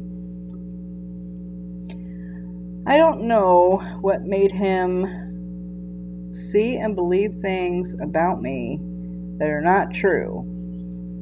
Could he be possessed? Now, it sounds more like someone's like in his ear telling him things. Possessed? I don't think so. Okay, I just didn't want it to be a woman. I mean, you can usually tell the difference between, you know, if it's like an actual real human woman or if it's something other. From the way you're describing it, it sounds other to me. Like, you would probably know that's not a person. I also lived in Missouri. Joplin trying to go. Why? Why would you go back to fucking misery? Why would you? It's misery. It's not Missouri. It's misery. Why would you go back? Why? I couldn't wait to get the fuck out of there. My God, I hated it. Hated it there. I totally get that. I work with spirits. There are birds that sound like crying baby. Yeah, and bobcats. Bobcats can definitely sound like a baby crying or a woman crying. Like, bobcats are freaky as fuck. They make the craziest noises ever. Is my man unfaithful? No. Readings. I think I need a reading too. Yeah, I think you do too. I think you do too. If you need a referral to someone really good and reputable, just private message me. I'll send you to somebody because I'm booked up. Banshee gives 3 nights. That's it. Usually, see, they know about banshees. Can you talk to your dog? I talk to my dog all the time. Who doesn't talk to their dog? Seriously?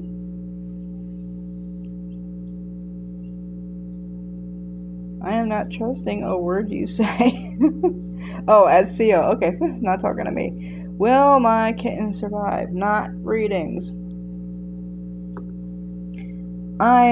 Hello, I have my grandkids there. Abandoned newborn, will he live? No readings. Well, I will find someone to read for me. I'm a seasoned witch, but I am not versed in banshee. Right? Well, see, I don't know. I just begin online and Googling some shit because you're not even 100% what you're dealing with is a banshee. I mean,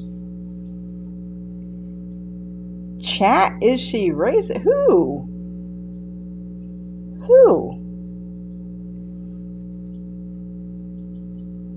Yeah, why would you ask that? Will I marry ever? Not doing readings.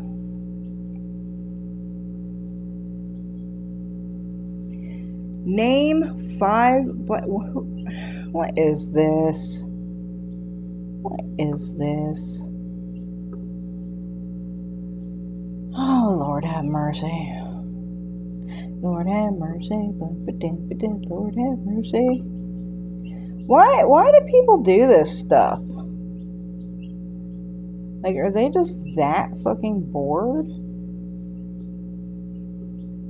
People just ain't got no lives. I guess, because I've seen people on here doing TikTok lives while they're sleeping. And they got hundreds and thousands of viewers watching somebody sleep. What the fuck? Anyway. Can you talk to your dog and they talk back? Absolutely. Dogs communicate. Yes.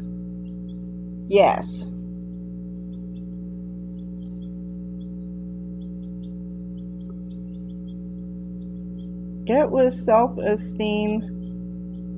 Help with self-esteem through spell work. I mean, mundane over magical, y'all. Mundane over magical. Why do you think spell work can help your self-esteem? Why do you think that? You don't think that that's something that you could work on yourself? You think a spell is gonna fix it for you? I mean, you can't work on it yourself. I tell you, best lesson y'all gonna learn ever. Spirit does not reward laziness. It's called work for a reason. And the best, biggest, strongest, hardest, most intense fucking work you're ever gonna do is the work you do on yourself. Your shadow work, your trauma dealing work, your self-confidence work, your self-esteem work. Not spells. Spirit does not reward laziness. Remember that. Can you talk to your dog and hear them?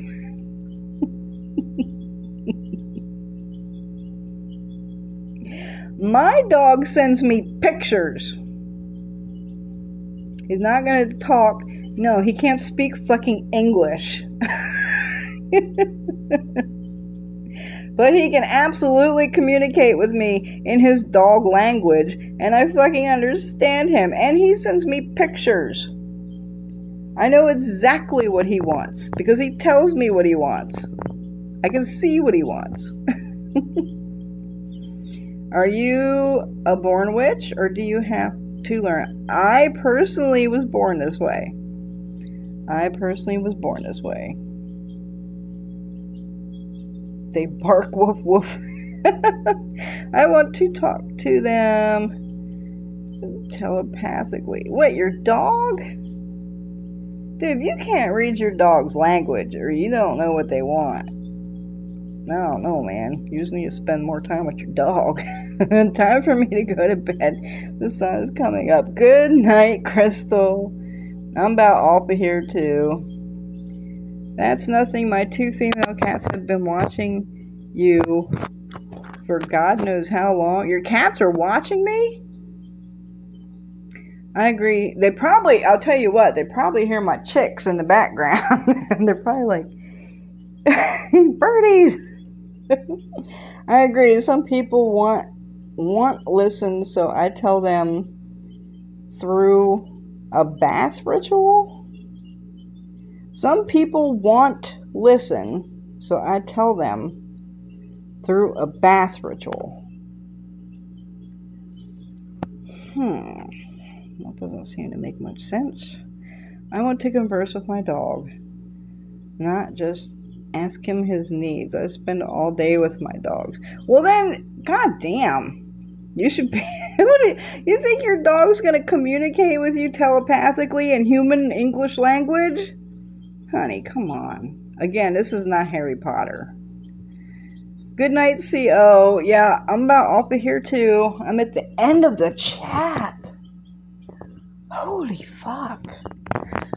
That only took like 3 hours.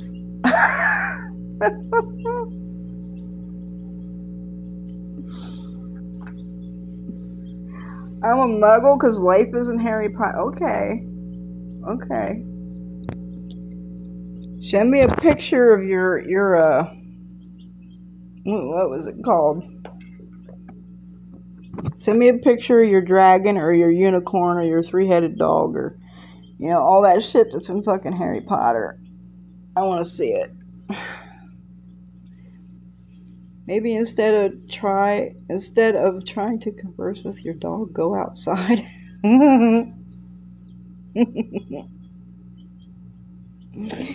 Lord have mercy. Okay, y'all. If you got any more questions, get them in real quick because I'm fixing to head out here. It is 4 a.m. I'm at the end of the chat.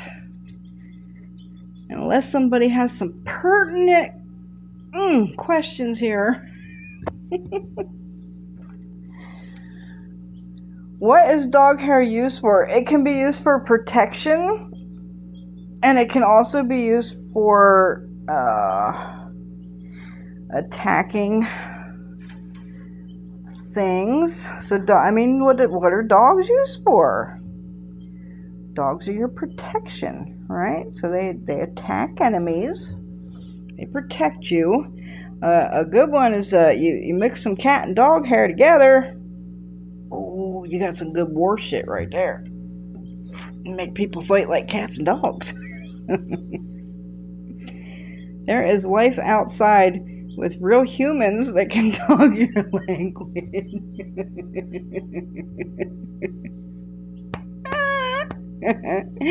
There is all kinds of dog hair in my house because I protect it. Well, technically, you want black dog hair. If you want to get technical, you want black dog hair and black cat hair if you want to get technical for shit. Yeah. There's humans outside. Oh, that was great. Oh, I don't want to hear them. You have a black dog. Hey, I have a black dog. I have a white dog. I have a brown dog. I have all kinds of dogs. Okay, you guys. Any more pertinent questions here? I'm bouncing off of here. I'll tell you what, man. When you hear a spiritualist talk about things being hot, things being cool. We're speaking quite fucking literally, just so you guys are aware of that. When I tell you all that my spirits are hot spirits,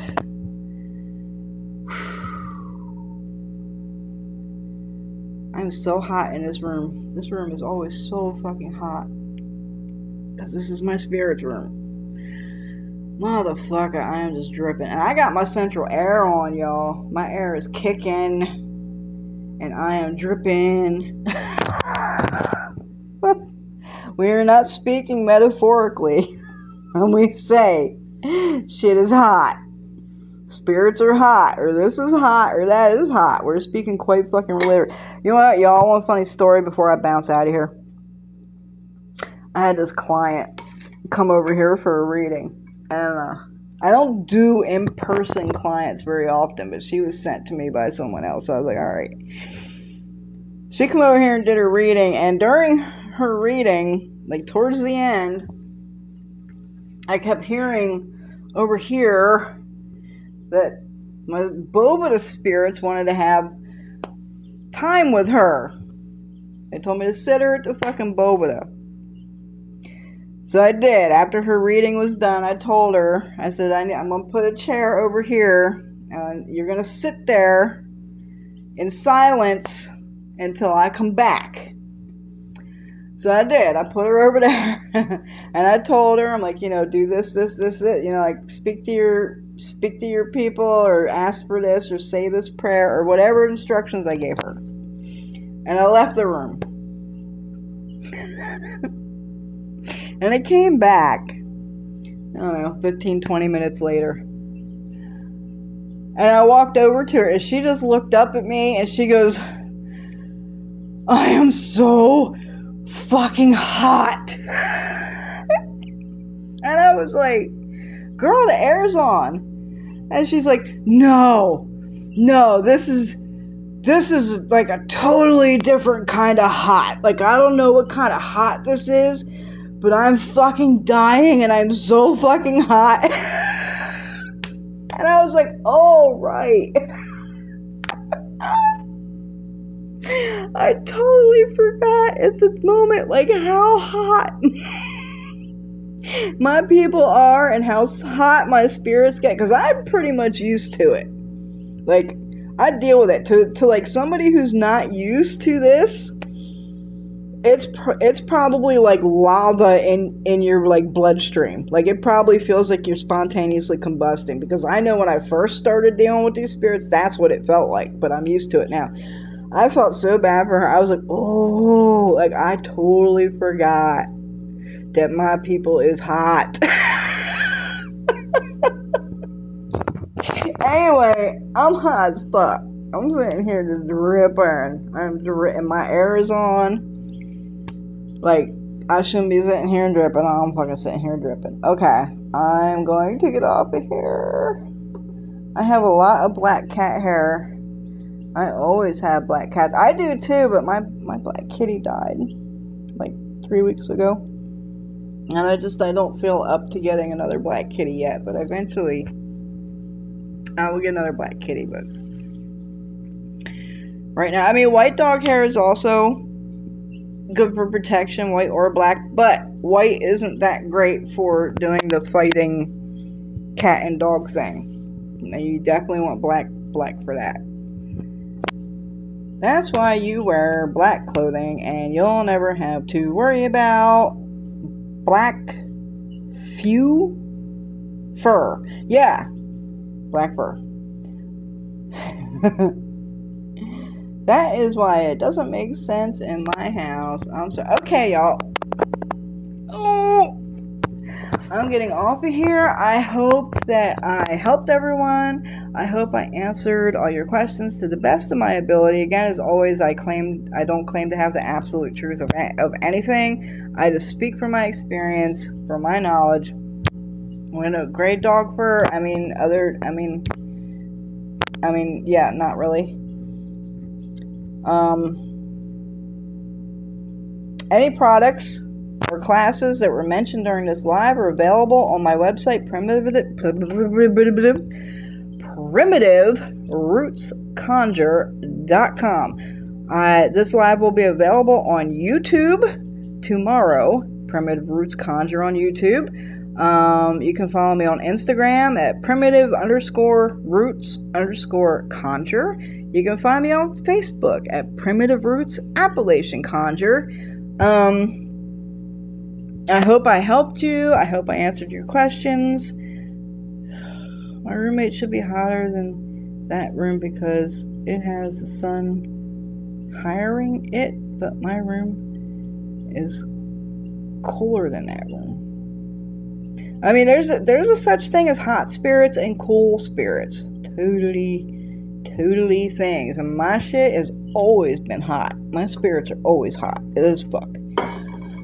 Okay, everybody have a blessed weekend. I hope your week coming up is blessed as well. And as always, I pray that all your ancestors have all the necessary light and elevation that they need to properly guide you on your path.